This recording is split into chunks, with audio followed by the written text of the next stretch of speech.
በውጫዊው ገጽታ ሲታይ ጭምት ተራና ሰላማዊ ሰው ይመስላል። ማንነቱን በደንብ ላጠና ግን በሕገ ወጡ ዓለም ውስጥ ስሙ በሹክሹክታ የሚነሳ በርካታ ሕይወትን የነጠቀ ነፍሰ ገዳይ ነበር።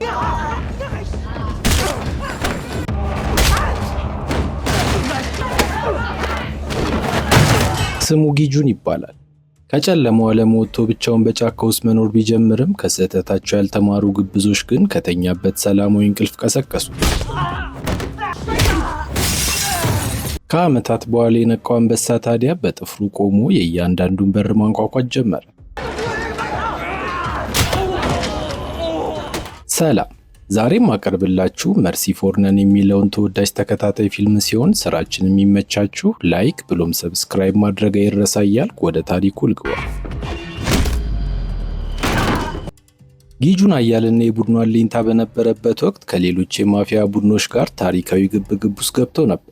በዚህ የኛው ምሽት የገጠመው ተራ ተፋላሚ አልነበረም። ከፊቱ የቆመው የታወቀው የያኩዛ ቡድን አደገኛ ተዋጊ ሲሆን ስሙም ኪዮታ ይባላል። በዚህ ቀን ሁለቱ ቡድናቸውን ወክለው ሊደባደቡ ተዘጋጅተዋል። የስውሩን ዓለም የሚቆጣጠሩት እነዚህ ሁለት ቡድኖች ዕጣ ፈንታቸውን የሚወስነው ይህ ድብድብ ስለነበር ጊዜ ሳያጠፉ ወደ ፍልሚያው ገቡ።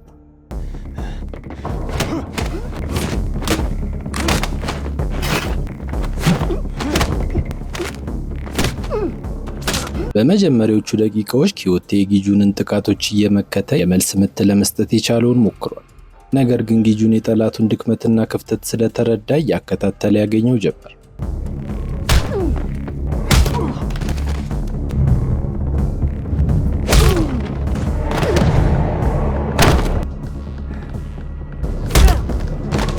በመጨረሻው ምት ግን ኪዮታ የጎድን አጥንቱን በመስበሩ ፍልሚያው መቀጠል አልቻለም። ጊጁን ባስመዘገበው ድል በሚገባ ረክቷል። ተሸናፊው የያኩዛ ቡድን ግን በቁጣና በበቀል እሳት ነደደ። የታላቁ ተፋላሚያቸው መውደቅ ያበሳጫቸው የያኩዛውን በዲዎች ታዲያ ዝም ብለው መሄድ አልፈለጉ። ቢላዋዎቻቸውን በመምዘዝ ጊጁን ላይ ተረባረቡ። እሱ ግን አንዳችን ፍርሃት አይታይበትም። እንደውም ብሶበት በተሻለ ውጊያ ስልት በየተራ ያጋድማቸው ጀመር። በመጨረሻም የኮሪያ ምድር ላይ ሰፍሮ የነበረው የያኩዛ ቡድን በጊጁን ሙሉ በሙሉ ተደመሰሰ። ነገር ግን ይህ ድል ያለ መስዋዕትነት አልመጣም። ጊጁን በውጊያው ወቅት በደረሰበት ጉዳት የእግሩ ጅማት ተበጠሰ። በመሆኑም በዚህ ምሽት ያረጋት ፍልም የመጨረሻዋ ሆና የወንጀሉን ዓለም እስከ መጨረሻው ተሰናበተ። ከማንኛውም የሰው ዘር ርቆ በጸጥታ በተዋጠው ጥቅጥቅ ያለ ደን ውስጥ በብቸኝነት መኖር ጀመረ። 10 ዓመታትም እንደ ቀልድ አለፉ። ጊጁን የነበረበት የቀድሞ ቡድን አሁን አድጎና ጎልብቶ ከተማዋን ተቆጣጥሯታል። ስሙም ተቀይሮ የጁን ግሩፕ በመባል የሚታወቅ የንግድና የወንጀል ኢምፓየር ሆነ። የድርጅቱ ሊቀመንበር ጁን ታዲያ ከ10 ዓመታት በፊት ጊጁን የሰራላቸውን ውለታና መስዋዕትነት እስካሁን አልረሳው። በመሆኑም ውለታውን ለመክፈል ሲል የጊጁንን ታናሽ ወንድም ጂሶክ የድርጅቱ ዋና አስፈጻሚ አድርጎ ሾሞ። ሆኖም በዚህ ጊዜ በኮሪያ ምድር ውስጥ አዲስ የጋንግስተር ቡድን ብቅ አለ። የሚመራው በሊቀመንበር ጉ ሲሆን ስማቸውም የቦንጋን ግሩፕ ይባላል። ሊቀመንበር ጉና ሊቀመንበር ጁን የቆዩ ወዳጆች በመሆናቸው እስካሁን በሁለቱ ቡድኖች መካከል ምንም አይነት ግጭት ተፈጥሮ አያውቅም። ሆኖም የሊቀመንበር ጉ ልጅ የሆነው ጁንሞ በቅንጦት ያደገ እብሪተኛና ጋጠ ወጥ ነበር። በዚህ ጊዜ ታዲያ ጁንሞ ጥቂት የጃፓን ነፍሰ ገዳዮችን በገንዘብ ቀጥሮ የጁን ግሩፕ ማናጀር አስደበደበው። ሊቀመንበር ጉም የልጃቸውን ጥፋት ካወቁ በኋላ ይቅርታ ለመጠየቅ ወደ ጁን አመሩ። እንደ ዕድል ሆኖ የተደበደበው ማናጀር በድርጅት ውስጥ ትልቅ ቦታ የሌለው ተራ ሰው በመሆኑ ጁን ጉዳዩን በቀላሉ አለፉት። ሆኖም ሊቀመንበር ጉ ለዚህ ብቻ አልመጡ፣ ሌላ ጥያቄ አቀረቡ። እሱም ልጃቸው ከያኩዛ ቡድን ጋር እንዳይነካካ ለማድረግ የጁን ቡድን በራሱ ያኩዛዎችን አሳዶ ከሀገር እንዲያስወጣላቸው ነበር። ሊቀመንበር ጁን በመጀመሪያ አቅማምተው ነበር። በእነዚህ ቡድኖች መሃል መግባት አልፈለጉም። ነገር ግን ሊቀመንበር ጉ ስራውን ካጠናቀቀ በኋላ የተወሰኑ ውድ ግዛቶችን አሳልፈው ለመስጠት ቃል ስለገቡላቸው በመጨረሻ ተስማሙ። ከዚህች አጭር ንግግር በኋላ ሊቀመንበር ጁን ወደ ድርጅታቸው ተመልሰው ይህንን አደገኛ አሳይመንት ለጊሶክ ሰጡት። ሊቀመንበር ጁን እድሜያቸው እየገፋ ስለመጣ የድርጅቱን ሙሉ አመራር ለጊሶክ ለማስረከብ አስበዋል። ይህ ተልእኮም ለዚህ ኃላፊነት የሚበቃ አይነት ሰው መሆኑን እንደሚፈትሽላቸው ተማምነዋል። ጊሶክ በተሰጠው ተልእኮ ቢስማማም በልቡ ግን ደስተኛ አልነበር። በጁን ግሩፕ ውስጥ ያለማቋረጥ የሚካሄደው የደም መፋሰስና ሞት ሰልችቶታል። የዛን ቀን ከጁንሞ ጋር ለመገናኘት በመንገድ ላይ ሳለ አብሮት የነበረውን ጠባቂውን እንዲህ አለው፣ የወንጀሉ ህይወት በቃኝ ብለህ መውጣት ብትችል ኖሮ ምን ታደርግ ነበር ሲል ጠየቀው። እሱ ግን ጨርሶ አስቦበት እንደማያውቅ መለሰለት። ጊሶክ ራሱ ከጁን ግሩፕ ቢወጣ ወዴት እንደሚሄድና ምን እንደሚሆን የሚያውቀው ነገር አልነበረም። በመጨረሻም ወደ ጁን መኖሪያ ቤት ደረሰ። በሰዓቱ የጃፓኑ የያኩዛ ቡድንና ጁንሞ ተቀምጠው ነበር። እሱም ምንም አይነት የአክብሮት ሰላምታ እንኳን ሳይሰጥ ያኩዛዎቹ ወደ አገራቸው እንዲመለሱ አለዛ በአንድ ቀን እንደሚያጠፋቸው አስጠነቀቀ። ይህንን የተመለከተው ጁንሞ ታዲያ በግዛት ውስጥ እንደተደፈረ ተሰማው። ይህንን ሴራ የጠነሰሰው አባቱ መሆኑን አላወቀም። ጊሶክ ግን ለሱ ምንም አይነት ቦታ አልሰጠውም። አንተ ያበላሸውን ነው ለማስተካከል እየሞከርኩ ያለሁት ብሎ እንቅጩን ነገረው። እሱም በደም ፍላት እንደፈለገ መናገር ቀጠለ። ጊሶክን እንደ ተራ ዱርዬ ነው የሚቆጥረው። የታላቅ ወንድሙ ስምና ጀብድ ባይኖር ኖሮ ጊሶክ ተራ ዘበኛ ከመሆን ውጪ ምንም ስልጣን እንደማይኖረው በንቀት አብራራ። ይባስ ብሎም ለወንድሙ ጊጁን ሰላምታ እንዲያደርስለትና የእግሩ ደህንነት እንዴት እንደሆነ እንዲጠይቀው በስላቅ አዘዘው። በዚህ ንግግራቸው አንድ መራራ እውነት ይፋ ሆነ። ከ10 ዓመት በፊት የጊጁንን እግር ጅማት ያስቆረጠው የጁንሞ አባት ሊቀመንበር ጉ እንደነበር ታወቀ። በዚህ ድርድር ውስጥ ደግሞ መሪያቸው ጁን ራሱ ተገኝቶ ተስማምቷል። ሰላምን ለማውረድ ሲሉ ሊቀመንበር ጁን ጀግናቸውን ጊጁንን መስዋዕት አድርገው ለያኩዛዎቹ አሳልፈው ሰጡት። በድብደባውና በጉዳቱ ምክንያትም ያኩዛዎቹ ረክተው ስለነበር ወደ ሀገራቸው ለመመለስ ተስማሙ። በዚህ መስዋዕትነት ምክንያት ታዲያ ሊቀመንበር ጁን ሰፊ ግዛት አገኙ። ንግዳቸውን በአጭር ጊዜ የስኬት ማማ ላይ ወጣ። ይህንን መራራ የክህደት ሚስጥር ሲሰማ በጊሶክ ልብ ውስጥ የተቀበረው የቁጣ እሳት ነደደ። አንዳችም ሳይናገር የጁሞን ፊት አላቀው። የግል ጠባቂዎቹ መሳሪያቸውን መዘው ወደፊት ሲቀርቡ የጊሶክ ጠባቂዎች ወዲያውኑ መንገድ ዘጉባቸው። ደሙ የፈላው ጊሶክም ድምፁን ከፍ አድርጎ ወንድሙ በጁንሞ ቆሻሻ አፍ የሚጠራ ሰው እንዳልሆነ በጽኑ አስገነዘበ። ጨምሮም የመጨረሻ ማስጠንቀቂያ እንደሆነና ራሱ የፈጠረውን ቆሻሻ ራሱ እንዲያስተካክል አስጠንቅቆት ወጣ። ግብዙ ጁንሞ ታዲያ በደም ፍላት እንዲህ ያለውን ውርደት በዝምታ እንደማያልፍ በልቡ ዛተ። የዛን ቀን ምሽት ጊሶክ ታላቅ ወንድሙን ፍለጋ ወደ ተራራ ወጣ። ጊጁን ከደምና ከግጭት ዓለም ርቆ በጸጥታና በሰላም በተሞላው ተፈጥሮ ላይ እየኖረ ነው። ጊሶክም ቢሆን እንደዚህ ያለውን ሰላማዊ ሕይወት በልቡ ቢመኝም ፍላጎቱን በግልጽ አውጥቶ ለመናገር እስካሁን አልደፈረም። እነዚህ ወንድማማቾች ከሌሎቹ ለየት የሚያደርጋቸው አንድ ነገር አለ። ምንም ቢዋደዱም በልባቸው ውስጥ ያስቀሩት ብዙ ሚስጥሮችና ሸክሞች አሉ። በመሆኑም ጊሶክ ስለተፈጠረው አንድም ነገር ሳይነግረው በዝምታ ተነስቶ መንገዱን ቀጠለ። ጊጁን ግን የዛሬው ሁኔታው ደስ አላለው። ታናሽ ወንድሙ ከሌላው ቀን በተለየ መልኩ እንደተጨነቀ ውስጡ ስለነገረው ተከትሎት ስለ ደህንነቱ ጠየቀው። እሱ ግን ታላቅ ወንድሙን ላለማስጨነቅ ሲል ደህና ነኝ ብሎ ባጭሩ መለሰለት። ወደ መኖሪያ ቤቱ ተመልሶ ያላጠናቀቀውን አሳይመንት መስራት እንደጀመረ ግን መብራቶቹ ብልጭ ድርግም ማለት ጀመሩ። የሆነ ነገር ልክ አለመሆኑን ስለተጠራጠረም ለማረጋገጥ ወደ ምድር ቤት ወረደ። ቦታው ላይ ያገኘው ግን በተደጋጋሚ ወደዚህ ትመጣ የነበረች የጎዳና ድመት ነበረች። ሆኖም ድመቷ ድንገት ፊቷን ወደ ኋላ ስታዞር ወጥመድ ውስጥ እንደገባ ደበነፍሱ ነገረው። እውነትም አድብቶ እየጠበቀው የነበረ ነፍሰ ገዳይ ነበር። በቀላሉ መሬት ላይ ጥሎት ማን እንደላከው ጠየቀው። ነፍሰ ገዳዩ ግን አንገቱን ከመነቅነቅ ይልቅ መልስ ለመስጠት ፈቃደኛ አልሆነ። ምንም ፍርሃት አይታይበትም። እንደውም ፈገግ ማለት ጀመረ። ይህ ነፍሰ ገዳይ ብቻውን አልመጣም። አደገኛ የተባሉ አባላቱን ሰብስቦ ጊሶክን ከበቡት። ታላቅ ወንድሙ በአገሪቱ ውስጥ ወደር የሌለው ነፍሰ ገዳይ እንደነበር ሁሉ ጊሶክም ቢሆን ተመጣጣኝ ብቃት ነበር። በደቂቃ ውስጥ ነበር ቡድኑን የደመሰሰው።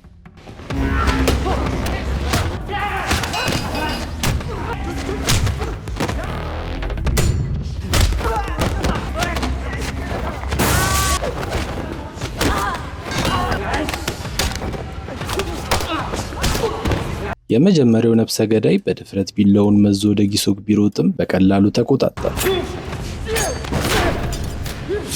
በገዛ ቢላውም አይኑን ሊያወጣው ከቀረበ በኋላ ለሁለተኛ ጊዜ ምህረት ሊያደርግለት ወሰነ። ጥፋቱ ዋጋ ያስከፈለው እዚህ ጋር ነበር። ነፍሰ ገዳዩ ድምፁን አጥፍቶ ተከትሎት ከኋላው ወጋው። በነጋታው ሞቶ ተገኘ። በማግስቱ ጠዋት ጊጁን የታናሽ ወንድሙን ሞት ሲሰማ ሐዘኑን መቋቋም አቃተው። የጁን ግሩፕ ለጊሶክ ታላቅና ግርማ ሞገስ ያለው የቀብር ስነ ስርዓት አዘጋጅቷል።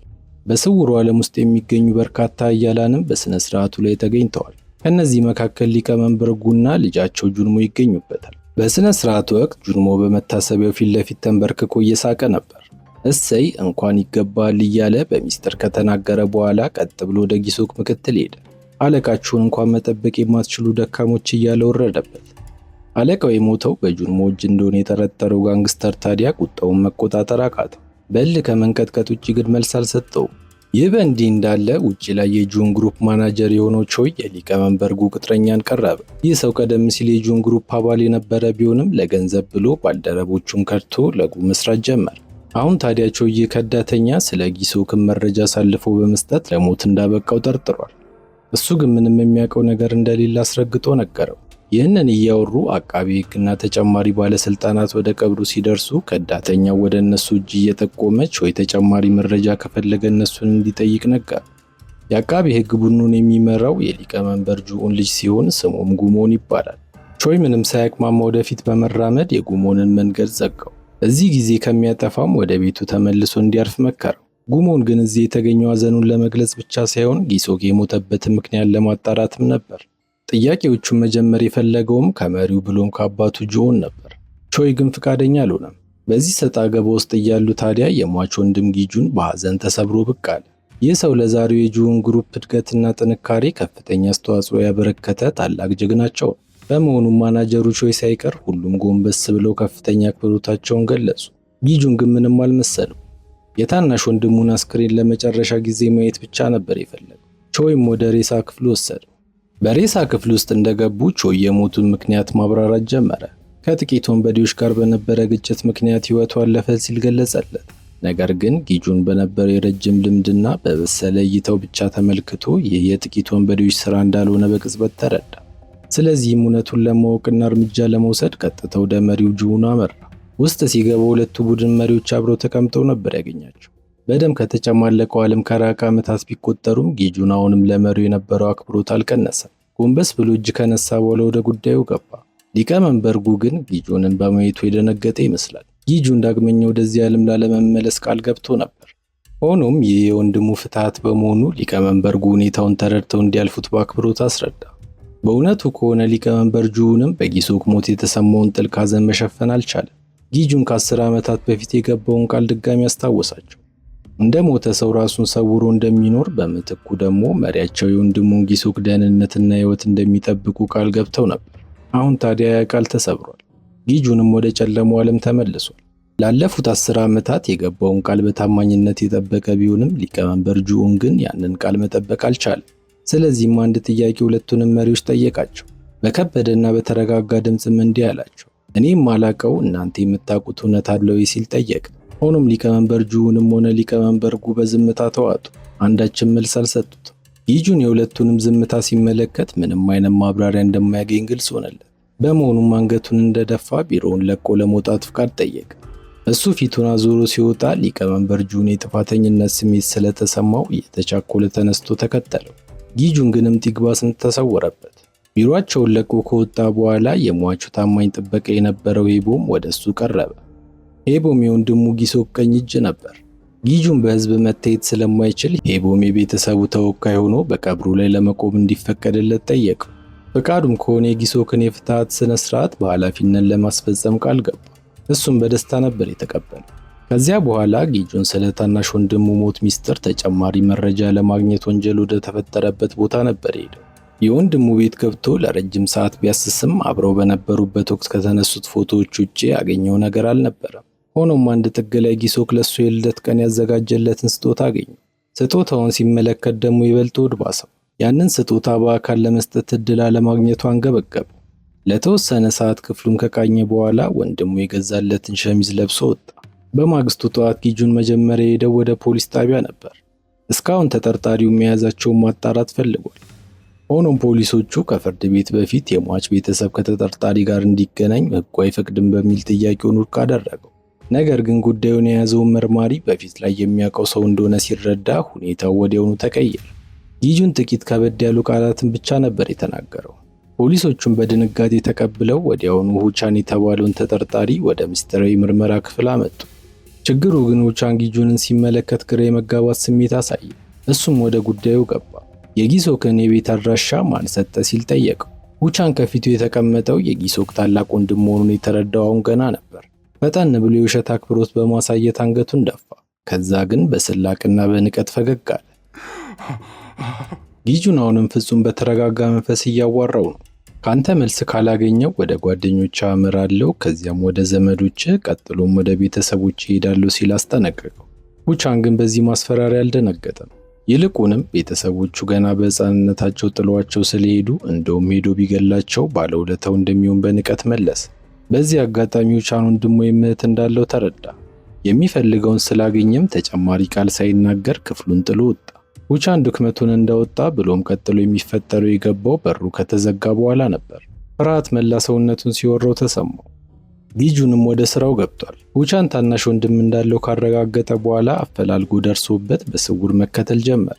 በመጨረሻም ክትትል ወደ አንድ የኢንተርኔት ካፌ ወሰደው። ችግሩ ግን ያ ቦታ የውቻን ጓደኞች የሚሰበሰቡበት ስለነበር ጊጁንን ወዲያውኑ ለዩት።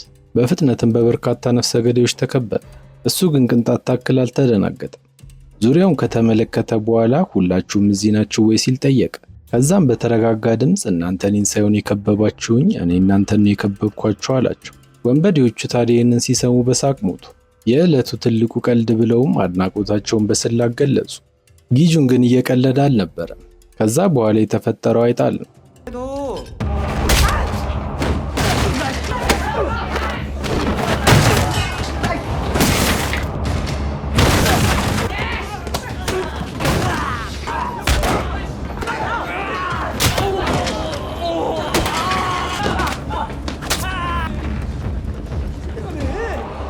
ቡጢው አገጫቸውን እያፈረሰ ያገኘውን አፋቸው ውስጥ እየከተተ መጫወቻ አደረጋቸው። ካፌው በፍርሃትና በጭንቀት ተወጠረ። ወንበዴዎቹ የተሳሳተና አደገኛ ሰው ማስቆጣታቸውን የተረዱት ከረፈደ ነበር። ከስውሩ ዓለም ከተሰወረ ዓመታት ቢቆጠሩም የጊጁን የነፍሰ ገዳይነት ተፈጥሮ አንዳችም አልቀነሰም ነበር። ማምለጥ የማይታሰብ ጉዳይ ነው። በመጨረሻም ፍርሃት ሲያንቀው እውነቱን ለመናገር ተገደደ። ድርጊቱን የፈጸሙት ከሌላ ግለሰብ በተሰጣቸው ትዕዛዝ መሰረት መሆኑን አምኗል። ነገር ግን ጊጁን ይቅር ባይ ልብ አልነበረው። መሪውን እዚያው አስተናግዶት ፊቱን ወደ ውቻን ታናሽ ወንድም አዞረ። ልጁ በሰዓቱ በጠረጴዛ ስር ተደብቆ እየተንቀጠቀጠ ነበር።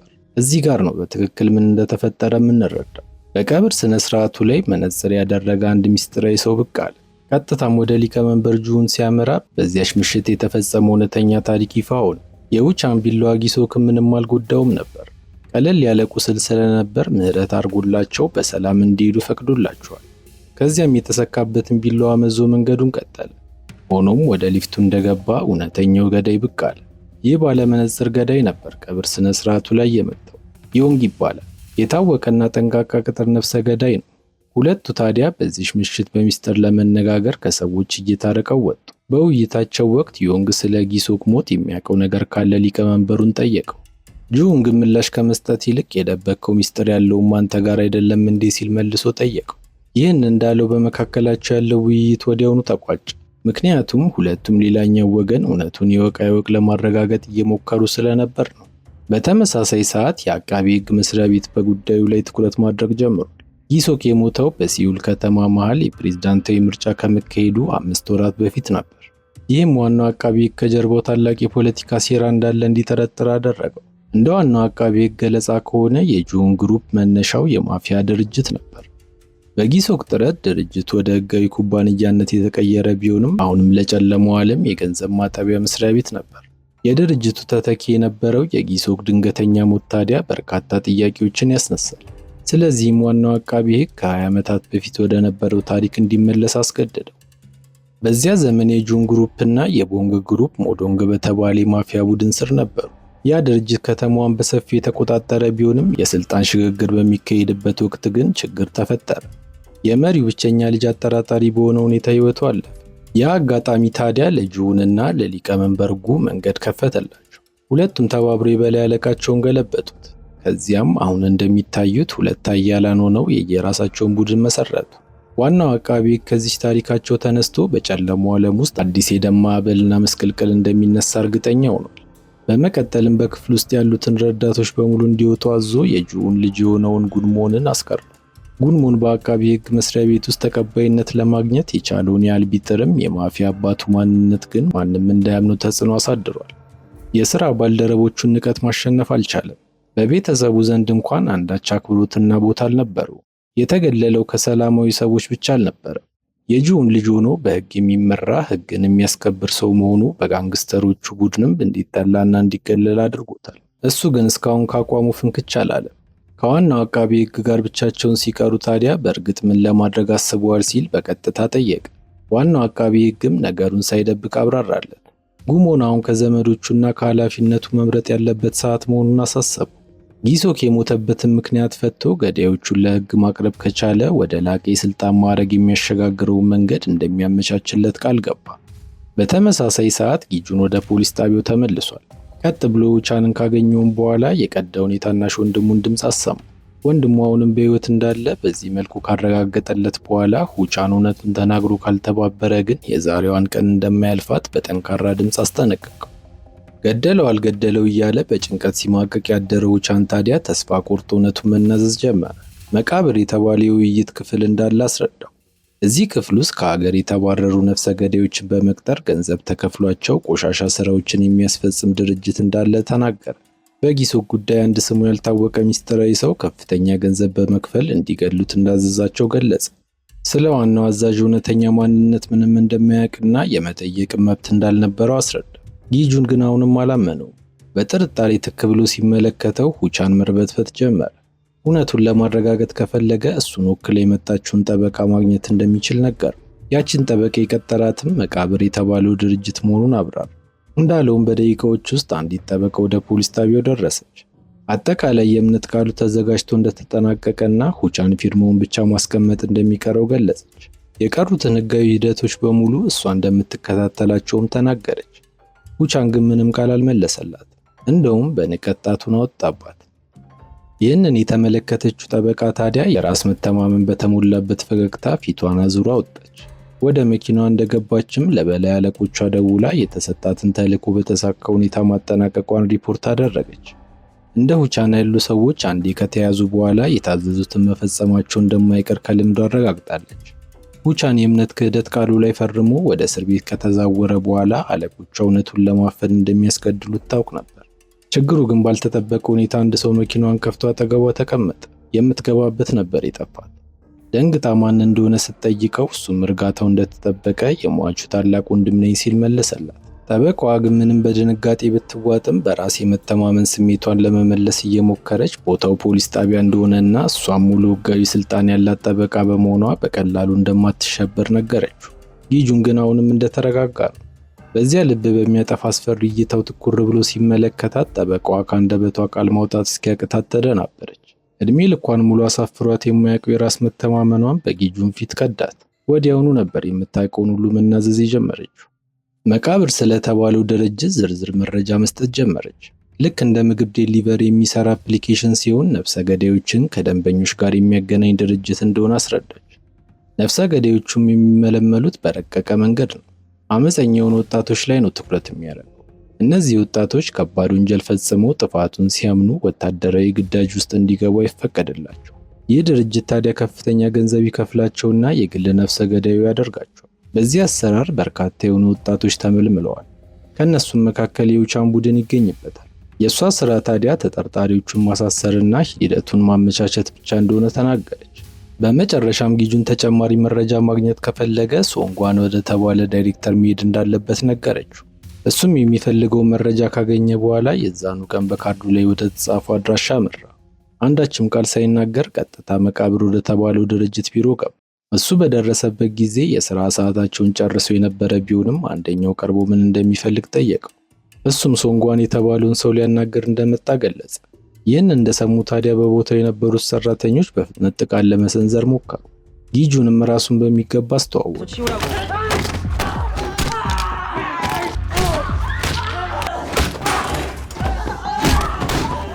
ሰራተኞቹን በሙሉ መሬት ላይ ዘርሮ አመለካከታቸውን ካስተካከለ በኋላ የቢሮዋን አስተናጋጅ ወደ ሶንጓን እንድትደውል አዘዛት።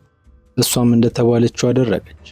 አለቃቸው ስልኩን አንስቶ በሌላኛው መስመር ያለው ጊጁን መሆኑን ሲያቅ ፊቱ ባንዴ ነበር የቀረጠው። ለምን እንደመጣ በሚገባ ያውቃል። ጊጁንም እስኪመጣ ድረስ በቢሮ ውስጥ እንደሚጠብቀው ሲያሳውቀው በድንጋጤ ከሰል የመሰለው ሶንግ ወዲያውኑ ለአሽከርካሪው ደውሎ በቢሮ ውስጥ ያሉ ሰራተኞች በሙሉ እንዲያመልጡ እንዲነግራቸው አዘዘ። ሆኖም ሰራተኞቹ ያንን መልእክት ከማግኘታቸው በፊት ከነሱ መካከል አንዱ ጊጁንን ከጀርባው ሊያጠቃው ተዘጋጀ። በዚያች ቅጽበት አሽከርካሪው ደወለ። በዛች ቅጽበት ተስካሩ ወጣ።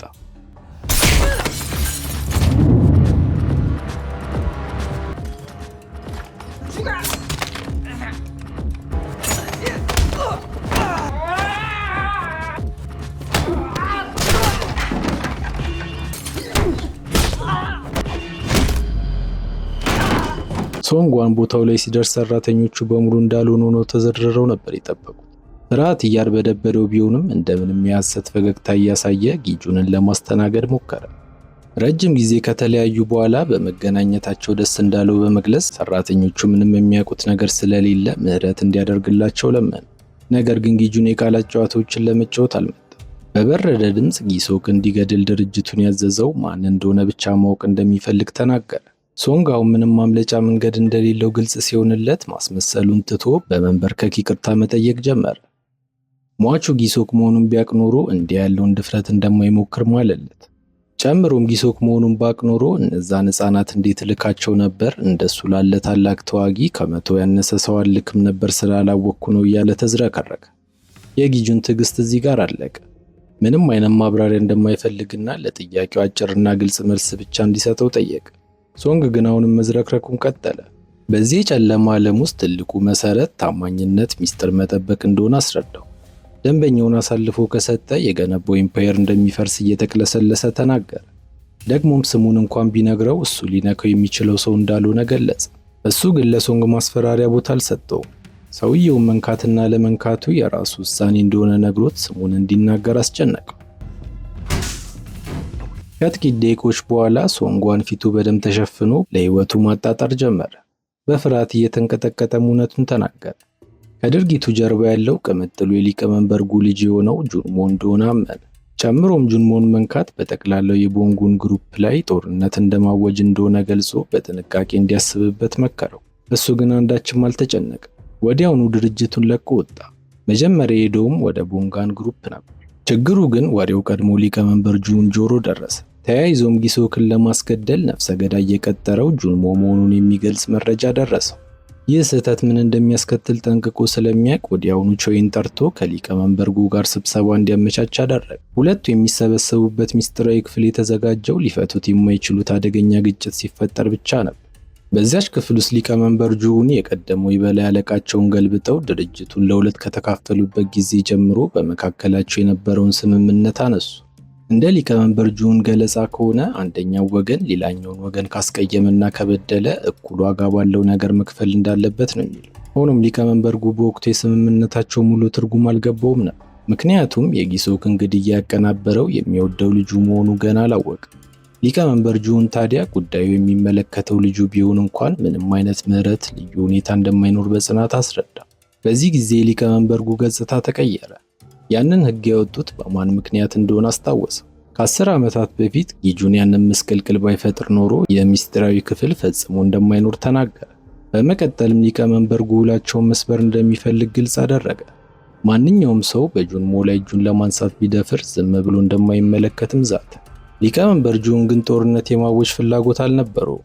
ይልቁንም አንድ ነገር ለማስታወስ ፈለገ። ጊጁን የታናሽ ወንድሙን ገዳይ ለማግኘት ሲል ብቻ መቃብር የተባለውን ድርጅት ሙሉ በሙሉ እንደደመሰሰው አስረዳው። በዚያችው ቅጽበት ጊጁን ድንገት በሩን ከፍቶ ገባ። ፊታቸው ላይ ድንጋጤና ግራ መጋባት አጠላ።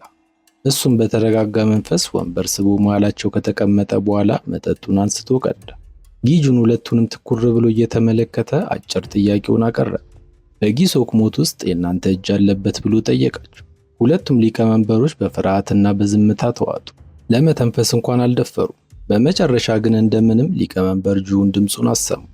ጉዳዩ ከጁን ግሩፕ ጋር የተያያዘ በመሆኑ በድርጅቱ ደንብና ሕግ መሰረት እንደሚያስተካክለው ተናገረ። ጊጁን ግን ፊቱን ወደ ሊቀመንበርጉ በማዞር ሕጉን ለማስከበር ፍላጎት እንዳለው ጠየቀ። እሱም ያለምንም ማመንታት መቃብር የተባለውን ድርጅት አጥፍቶ ጊሶክን ያጠቃውን ቡድን እንደሚያጠፋው ቃል ገባ። ለጊጁን ግን ይሄ በቂ አልነበረም። ዋናው አዛዥና ከጀርባው ያለው ሰው ማን እንደሆነ እንደሚያውቅ ተናገረ። ይህንን ሲሰማ ታዲያ ሊቀመንበርጉን በድንጋጤ ፈዘዘ። ጊጁንም ቀጠለ። ከዚህ በኋላ ለሚወስደው እርምጃ ሁለቱም እንዲጨነቁ እንደማይፈልግና ይልቁንም በጸጥታ ተቀምጠው እሱ በራሱ መንገድ ሲያስተካክለው እንዲመለከቱ መከራቸው። ይህንን ተናግሮ በቀስታ ክፍሉን ለቆ ሲወጣ ሁለቱም ሊያስቆሙት አልደፈሩ። ጊጁን እንደወጣ ታዲያ ሊቀመንበርጉ ወዲያውን ወደ ጁን ዞር እርዳታውን ለመነ። ልጁን ከዚህ ሰው ከታደገው መሬትም ሆነ ለወንጃቸውን ጨምሮ ማንኛውንም ሀብት አሳልፈው ለመስጠት ዝግጁ እንደሆነ ቃል ገባ። ሊቀመንበር ጁን ግን በስምምነቱ አልተደሰተም። በእርግጥ ጊጁንን መግደል የሚችል ሰው ያለ ይመስላል ሲል ጠየቀው። እሱም አማራጭ ሲያጣ ማስፈራራቱን ጀመረ። በልጁ ላይ አንዳች ነገር ከተፈጠረ እስካሁን ያላቸው ወዳጅነት እንደሚያበቃ አስጠነቀቀ።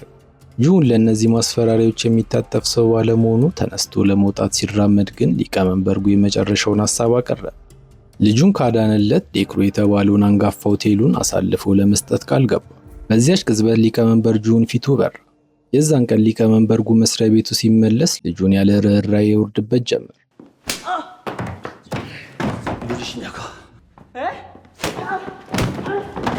ጁንሞ መጀመሪያ ላይ ለምን እንደሚደበደብ አልገባውም ነበር። ደብድቦት ከወጣለት በኋላ ጊሶክን ለማስገደል ነፍሰ ገዳይ የቀጠረው እሱ እንደሆነ ሲጠይቀው ነገሩ ገባ። እውነቱን ያለ ክርክር ነበር ያመነው። በበታቾች የፊት ስላዋረደኝ ብቻን ያስገደልኩት ሲልም ለማስረዳት ጣረ። የፈጸመውን ጥፋት ክብደት አልተረዳም። ሊቀመንበሩ ታዲያ በዚህ ደሙ ፈልቶ ምንም የማትረባ ከንቱ ነህ እያለ እስኪ በቃው ሲያንባርቅበት ጁንሞ እንደውም ተበሳጨ። ትክክለኛ ምክንያቱን ማብራራት ጀመረ። በገዛ አባቱ በየቀኑ መናቁ ስላንገበገበው አባቱ እንዲከናቀው ሌሎች ሰዎች ቢንቁት እንደማይፈረድባቸው ስላሰበ በዚህ ተነሳስቶ አቅሙንና ዋጋውን ለማሳየት እንደሞከረ ተናገረ። ወዲያውኑ አስቆሙ። ጁንሞ ከሱ መወለዱ ብቻ በቂ እንደሆነና ምንም የሚያስመሰክረው ነገር እንደሌለ ግልጽ አደረገለት። ከሱ የሚጠበቀው ቅብርር ብሎ መኖርና እስኪበቃው ገንዘቡን ማባከን ብቻ እንደሆነ አስረዳው። አሁን ግን የማይወጣው ችግር ውስጥ በመግባቱ ተሸሽጎ እንዲቆይና ሌላውን ነገር ሁሉ ለሱ እንዲተው መከረው።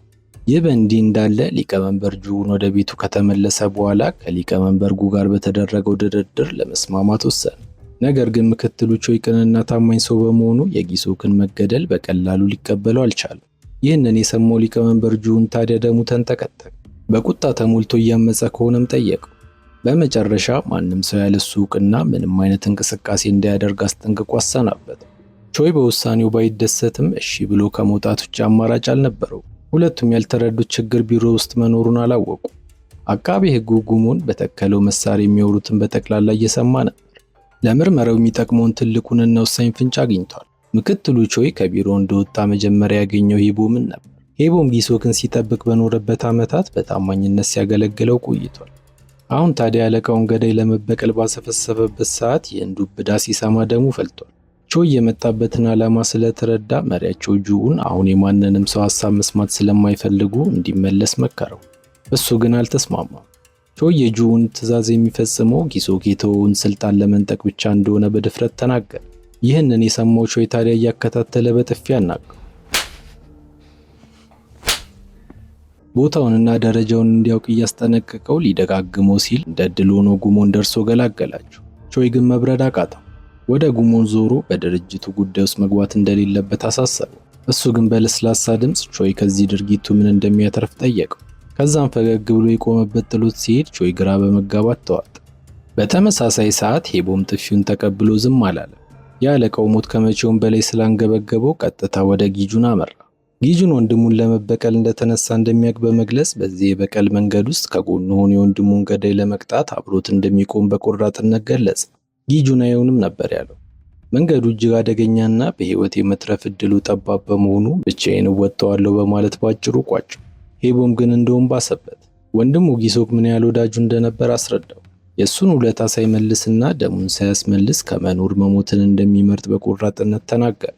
ጊሶክ በህይወት ውስጥ ያደረገለትን ታላቅ ውለታ ለመክፈል የመጨረሻ እድሉ ይህ ብቻ እንደሆነም አስረዳው። ሄቦም ከልቡ አብሮት ለመቆም እንደወሰነ በዚህ ንግግሩ ስላረጋገጠ አብሮት ለበቀል እንዲሰለፍ ፈቀደለት።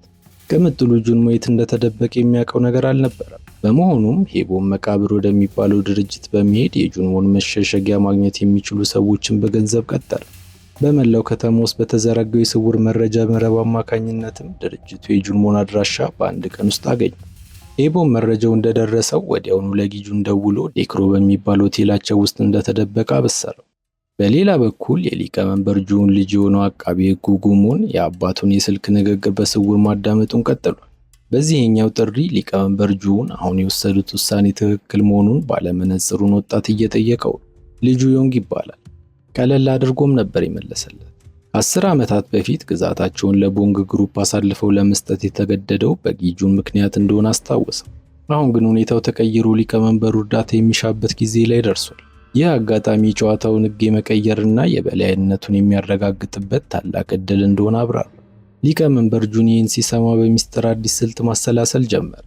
የሚያወሩትን ሁሉ በጥንቃቄ ሲሰማ የነበረው ጉሞን ታዲያ ወዲያውኑ በሁለቱም ድርጅቶች ላይ ድንገተኛ ፍተሻ ለማድረግ ወሰነ።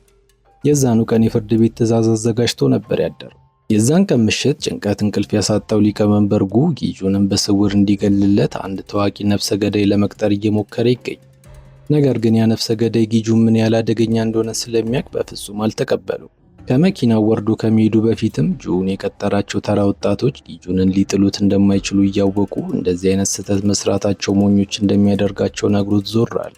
ሊቀመንበር ጉ በስጋት ተውጦ ሁኔታውን እንዲከታተሉ ለፖሊስ ደወለ። በመቀጠልም ልጃቸው ወደ ሌላ ቦታ እንዲዛወር አዘዘ። ወዲያውንም ጠባቂዎቹና የሊቀመንበር ጉ የግል ጸሐፊ ወደ ዴክሮ ሆቴል አመሩ። በሰዓቱ ጁንሞ በቅንጦትና በዳንኪራ ተከቦ ዓለሙን እየቀጨ ነበር። ቦታው ለሕይወቱ አስጊ መሆኑ ስለተረጋገጠ ለጊዜው ወደ ሌላ ቦታ መሄድ እንዳለበት በትህትና አስረዳው። ጁንሞ ግን ምንም አልመሰለው።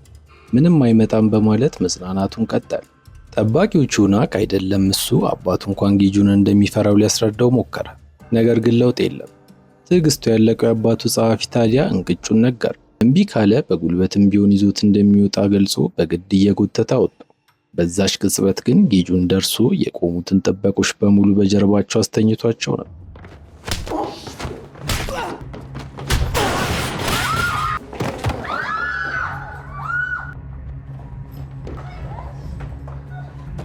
በክፍል አንድ መጨረሻ ጊጁን ከስንት ፍለጋ በኋላ የጁንሞን አድራሻ አግኝቶ ሰተት ብሎ ሲገባ ነበር ያቆመው። ጥበቃዎቹ ለማስቆም የቻሉትን ተረባርበዋል። እሱን ግን የሚያስቆመው ጠፋ።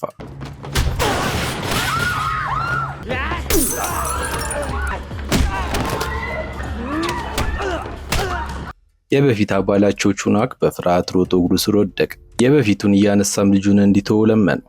ቅምጥሉ ጁንሞ ግን አሁንም ትዕቢቱ አልለቀቀው። ምንም እንደማያመጣ እየነገረው ተጠጋው። እሱም ወደኋላ አላለም። ወዲያውኑ ቹናክን ገፍትሮ በብረት እጁ ሆዱ ላይ ያሳረፈበት። በዚህ መልኩ የበላትን ሁሉ ካስተፋት በኋላ አንገቱን አንቆ አንጠለጠለው። በዚያች ቅጽበት ለመጀመሪያ ጊዜ ሞት ሸተተው። ተደብቆ አጋጣሚ እየጠበቀ የነበረው የሊቀመንበር ጉ ጸሐፊ ታዲያ ድንገት ጥቃት ሰነዘረ። ከዛም ቹናክ ጁንሞን ይዞ እንዲያመልጥ ጮኸበት። መንገድ በመዝጋት ውጊያ ጀመረ።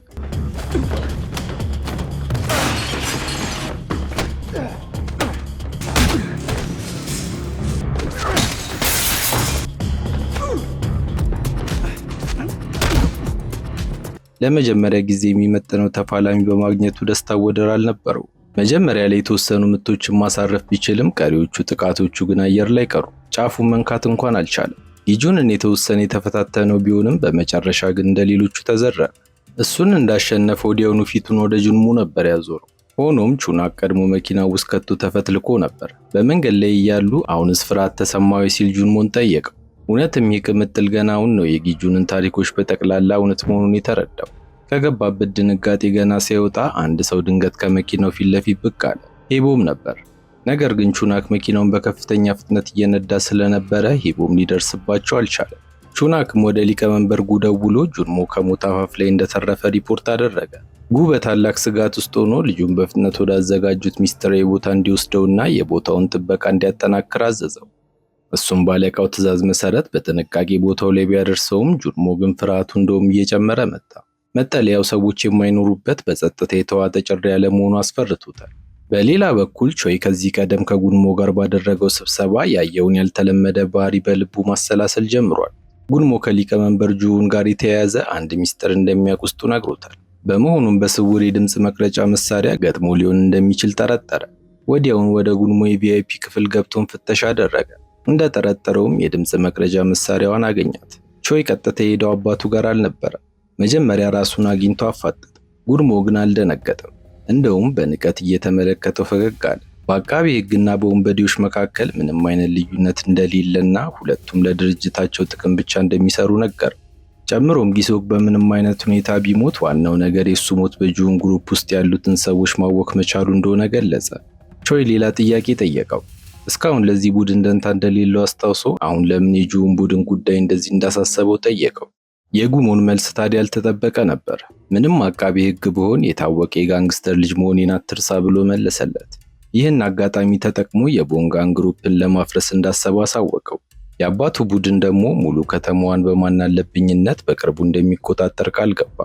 ወደ ጁንሞ ስንመለስ እንደተጠበቀው በዚያ ቦታ ላይ ረጅም ጊዜ መቆየት አልቻለም። ፍርሃቱን በየሰከንዱ አላግባብ እየጨመረ በመምጣቱ ስለ ጊጁን እውነተኛ ማንነት እንዲነግረው ቹናክን ጠየቀው። ጁንሞ የሚያውቀው የጊጁን የእግር ጅማት በአባቱ መቆረጡንና ጫካ ውስጥ ተሰውሮ ይኖር እንደነበረ ብቻ።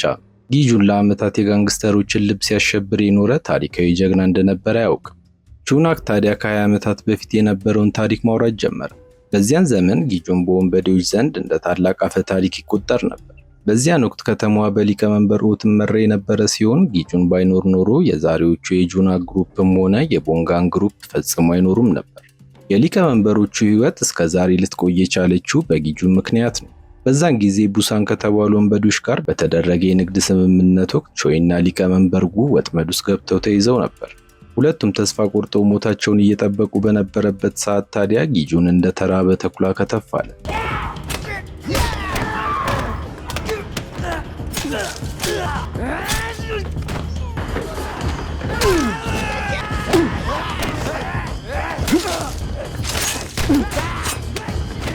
በማይታመን መልኩም ብቻውን የቡሳን ቡድን እንደመሰሰ። ተፋላሚው ማን ይሁን ማን፣ ቁጥራቸው ምን ያህል ይብዛ ለጊጁን ትርጉም አልነበረው።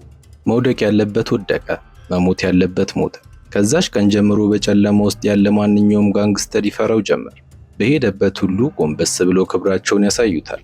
እሱ አብሯቸው ስለነበረ ብቻም ሊቀመንበር ጁንና ሊቀመንበር ጉ በድርጅቱ መሪዎች ዘንድ ታላቅ ቦታ አገኙ። በዚያን ወቅት ሊቀመንበር ኦ ከሁለቱ አንደኛውን ተተኪ አድርጎ ለመምረጥ አስቦም ነበር። ሆኖም ይህ ውሳኔ ሊቀመንበር ኦ ልጅ አበሳጨው። እሱ እያለ ስጋ ያልሆኑ ሰዎች አለቃው ሊያደርግ እንዳሰበ እርግጠኛም ሲሆን ትልቅ ተንኮል ጠነሰሰ። የኦ ልጅ ወዲያውኑ መቃብር የተባለውን ድርጅት መሰረተ። አሉ የተባሉ ነፍሰ ገዳዮችንም ቀጥሮ ሊቀመንበር ጁንና ጉንን እንዲገሉ አዘዘ። ነገር ግን ሁለቱም ከሱ የባሱ ተንኮለኞች በመሆናቸው ቀድሞ ሴራውን ደረሱበት። ጊዜ ሳያጠፉ ሶንጓን የተባለውን ቅጥረኛውን ካሳፈኑት በኋላ በቢላ ፊቱ ላይ ያሰመሩበት። ለነፍሱ የሰጋው ሶንጓን ታዲያ አልጋ ወራሹ ሆ ነፍሰ ገዳዮችን ሲቀጥር የቀረጸውን የድምፅ መረጃ አሳልፎ ሰጣቸው። ከዛ በኋላ ሊቀመንበር ጉ የበቀል እርምጃ ለመውሰድ ተዘጋጀ። ነገር ግን ከሊቀመንበር ጁን ጋር ሳይመካከር በራሱ ፍላጎት የመሪውን ልጅ ኦ ለማስወገድ ነፍሰ ገዳይ ቀጠረ። ሆኖም ያ በብቸኝነት የተወሰደ እርምጃ በቀላሉ በመጋለጡ ከባድ አደጋ አስከተለ።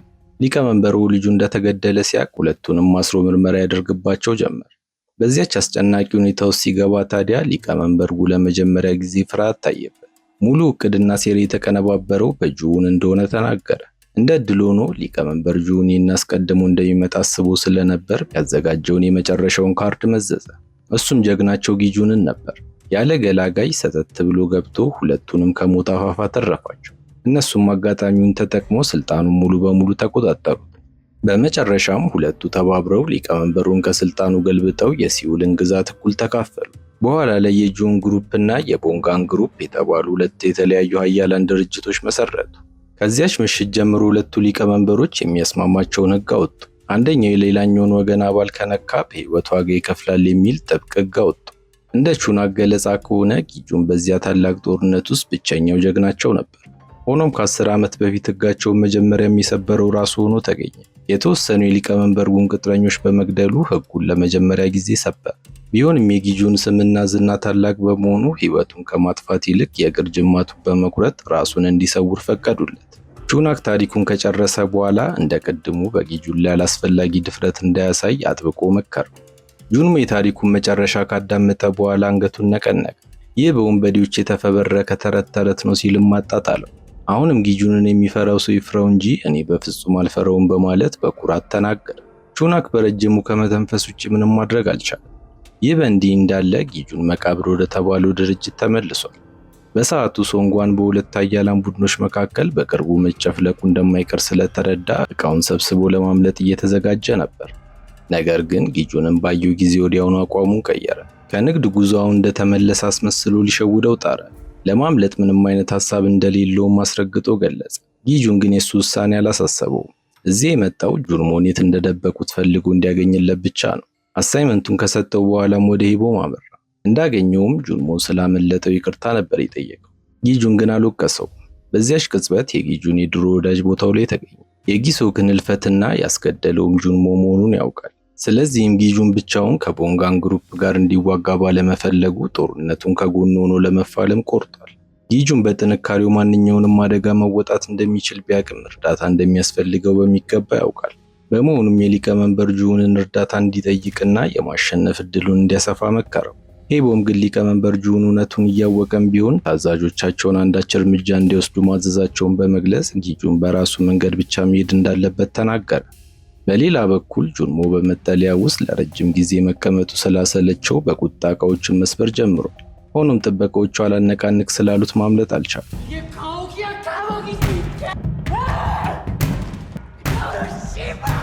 በሰዓቱ ቹናክ ወደ ሲውል መመለስ ግዴታ ስለነበረበት ጥበቃዎቹ ጁንሞን በደንብ እንዲጠብቁ ታዞ ከቤቱ ወጣ።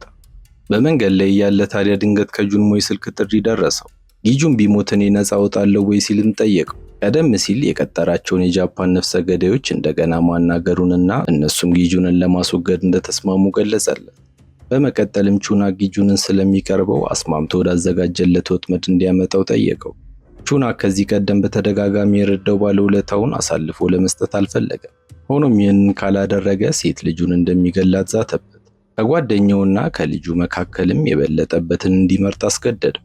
ቹናክ የልጁን ፎቶግራፍ ከተመለከተ በኋላ በመጨረሻ የልጁን ሕይወት ለማዳን ሲል የጁንሞን ትዕዛዝ ለመቀበል ወሰነ።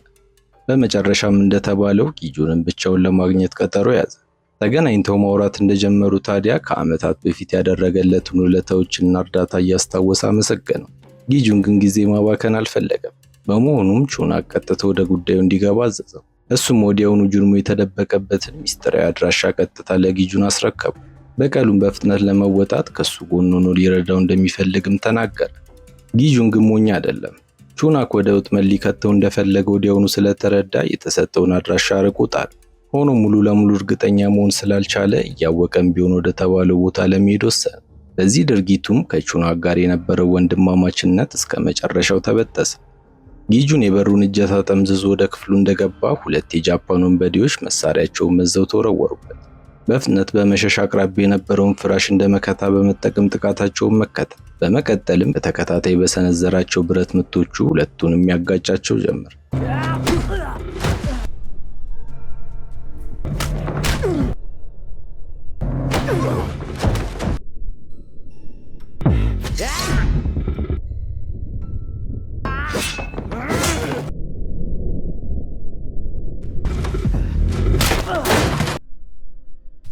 አንደኛውን ባንኮ ነፍሱን ሲያስጨንቀው፣ ሌላኛው ደግሞ በደረሰበት ምት አይኑ ስለተጋረደ ሰይፉን በራሱ አጋር ላይ አሳረፈ።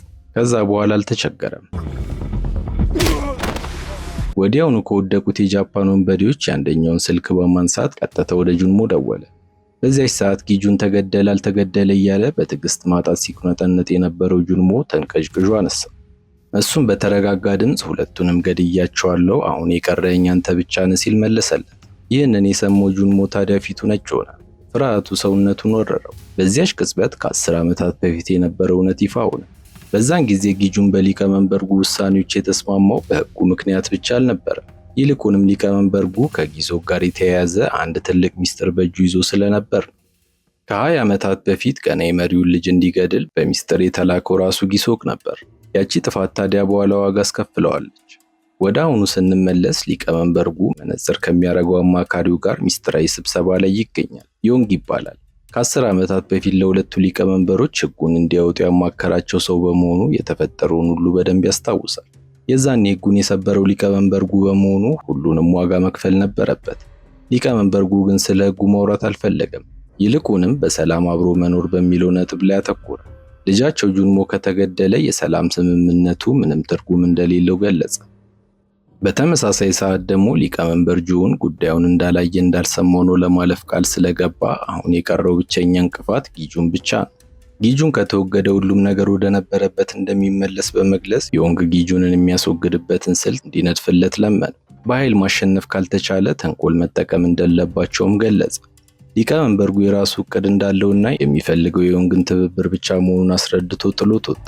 ሊቀመንበርጉ ሲወጣ ዮንግ በመገረም ትክ ብሎ እያየው ራሱን ነቀነቀ። አባትም ልጅም በወረደ አስተሳሰባቸው የሚደርስባቸው እንደሌለ እያሰበ ፈገግ አለ። በማግስቱ ጠዋት ጁንሞ የተደበቀበት ቦታ ላይ ድንገት ያልተጠበቁ እንግዶች መጡ። ጥበቃዎቹ መጀመሪያ ላይ ተራ መንገደኛ መስሏቸው የነበረ ቢሆንም ሳያስቡት ጥቃት ሰነዘሩባቸው። እነዚህ ሰዎች በራሱ ጁንሞ የተቀጠሩ ነበሩ።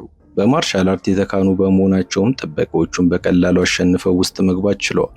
ከነሱ መካከል የቀድሞ ዓለም አቀፍ የኤምኤምኤ ሻምፒዮን የሆነ ግዙፍ ሰው ይገኝበት ነበር። ግዙፉ ተደባዳቢ እንደ ጊጁን ያለ ማንም የማያውቀውን ተራ ሰው ለመግደል መጠራቱ አስገርሞታል። የምር እሱን የሚገለው ሰው ጠፍቶ ነው ብሎም ጠየቀው። ጁንሞ ግን ስሙና ጀብዱ በብዙዎች ባይታወቅም ከ10 ዓመታት በፊት ጊጁን ታላቅ አፈ ታሪክ እንደነበረ ገለጸላቸው።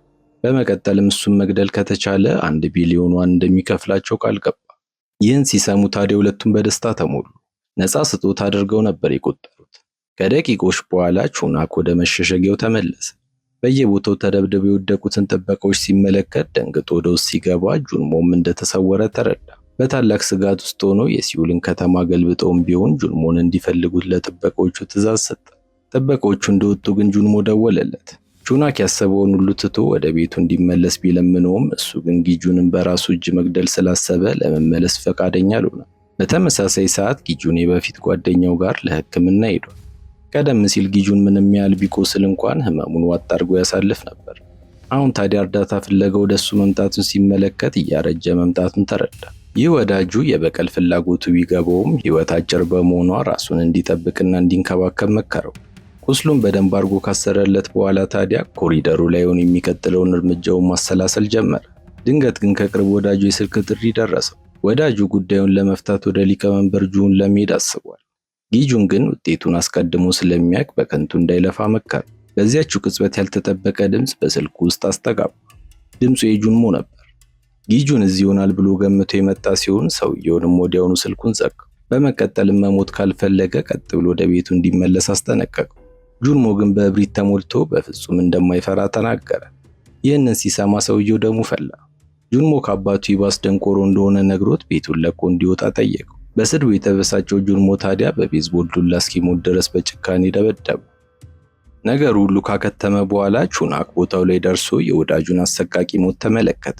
ቁጣውን መቆጣጠር አልቻለም። ጁንሞ እጅግ የሚያከብራቸውን እንደ ወንድሙ የሚያያቸውን 2 ሰዎች በዚህች አጭር ጊዜ ውስጥ ገሏል። ምሬቱንም መቆጣጠር ስላቃተው አንገቱን አንቆ እዛው ሊቋጨው ፈለገ። ነገር ግን ጸጉሩን ያሰረው ቅጥረኛ ቹናክን ገፍትሮ ጣለው። ጁንሞ ታዲያ ዱላውን እንደያዘ ተጠጋው። ሁልጊዜ ንቀው እንደነበር ዛሬ ግን ዋጋው እንደሚከፍል እያስረዳ በተደጋጋሚ ያሳረፈበት። ይህ ሰው የሞተው በጊጁን ምክንያት እንደሆነ በመግለጽ መቀጥቀጡን ተያያዘው። ቅጥረኛው ጁንሞ ከቁጥጥር ውጭ እየሆነ መምጣቱን አይቶ ሊያስቆሙ ሞክሯል። እሱ ግን የጀመረውን ነገር እስከ መጨረሻው ማድረስ እንዳለበት ተናግሮ በሟቹ ስልክ ወደ ጊጁን ደወለ። ወንድ ከሆነም በአካል መጥቶ የጓደኛውን ደም እንዲበቀል ተደራደረው። ጊጁን ወዳጁ መሞቱን ሲያቅ እርጋታውን ለመጠበቅ የቻለውን እየሞከረ ነው። የሁለቱም ቡድን አባላቶች ጁንሞ አሁን ገና የመጨረሻውን ጥግ እንዳለፈ ተረድተዋል። እሱም ወዲያውን የወዳጁን ስርዓተ ቀብር የሚያዘጋጅ ሰው ከቀጠረ በኋላ ምንም ጊዜ ሳያጠፋ ጁንሞን ፍለጋ ተነሳ። እሱ ደግሞ ወደ መሸሸጊያው ተመልሶ ከተለያዩ አካባቢዎች የተሰበሰቡ አደገኛ ወንበዴዎችን በገንዘብ ቀጠረ። የገንዘብ ቦርሳውን መሬት ላይ ጥሎ ጊጁንን የያዘ ሰው ትልቅ ሽልማት እንደሚያገኝ አበሰራቸው። ነገር ግን እንዳይገሉት አስጠነቀቃቸው። ይህ ታሪካዊ ጀግና ከሞተ መሞት ያለበት በራሱ እጅ መሆኑን ግልጽ አደረገ። ወንበዴዎቹም ወደ ሞት እየተጓዙ መሆናቸውን ስላልተረዱ በደስታ ሐሳቡን ተቀበሉ። ሞት በራቸውን ያንኳኳው ታዲያ የዛኑ ቀን ነበር። ጊጁን የብረት ዘንግ በእጁ ይዞ ቤቱ ፊት ለፊት ብቅ አለ። ግዙፍ የኤምኤምኤ ተወዳዳሪ የዚህን ተራ ግለሰብ ሕይወት ለማጥፋት የሁሉ ሰውና የሁሉ ገንዘብ መባከኑ አስገርሞታል። ጊጁን ወደ ኮሪደሩ እንደገባ እሱን ረድተው ሽልማቱን ለመውሰድ ባሰፈሰፉ ወንበዴዎች ተከበበ። እሱም በደንብ ከተመለከታቸው በኋላ ከመሃላቸው የፈራ ካለ በሰላም እንዲወጣ እድል ሰጠ። ሆኖም አንደኛው ተንቀጭቅዦ ተወረወረ። 1 ምት ነበር ይበቃው። የቀሩት ተከታትለው ቢያጠቁትም ቁጥራቸው ቢበዛም እንደ ትንኝ ከመጨፍጨፍ ውጭ ምንም አላመጡ።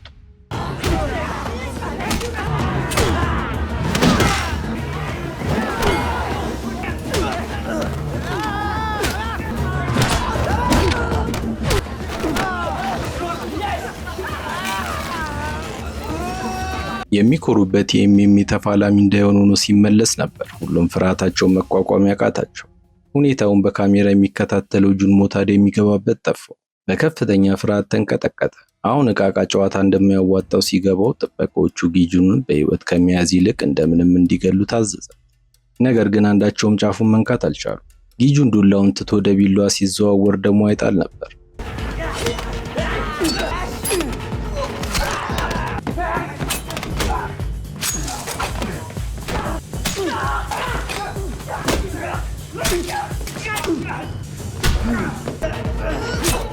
የእያንዳንዱን አንገት በፍጥነትና በጥራት እየቀደደ እንደ ምንጣፍ አነጠፋቸው። አሁን የቀረው ታዋቂው ሻምፒዮን ብቻ ነበር። ሰውየው እውነትም እንደ ታሪኩ አደገኛ መሆኑን ስለተረዳ ክፍያውን እጥፍ እንዲያደርግለት ጠየቀው። ጁንሞም የቀረው አንድ ዕድል እሱ በመሆኑ ወዲያውኑ ተስማማ። በመጨረሻ ደርሶባቸው ጊጁን እያነከሰ ወደ አዳራሹ ሲገባ ጁንሞ በደረጃው ላይ ቆሞ ትዕቢቱ ለቆት በፍርሃት ይመለከተው ነበር። ጊጁን አሁንም ቢሆን የፈራ ካለ ይውጣ የሚለውን የመጀመሪያ ማስጠንቀቂያውን ሰጠ። ሆኖም ሻምፒዮኑ ጥቃቱን ሰነዘረ።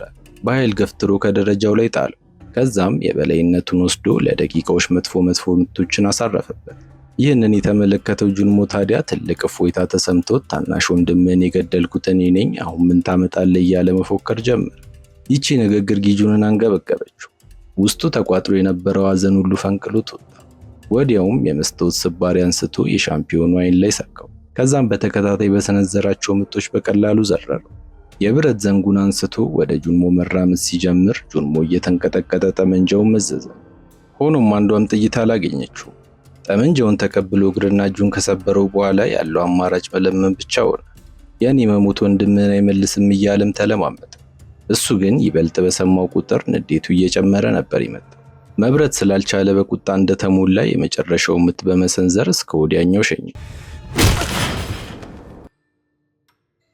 በሌላ ትዕይንት የልጁን ዕጣ ፈንታ ያላወቀው ሊቀመንበር ጉ የጊሶክን አሟሟት የሚያጣራውን የፖሊስ መኮንን እንዲያፍኑ ታዘዘ።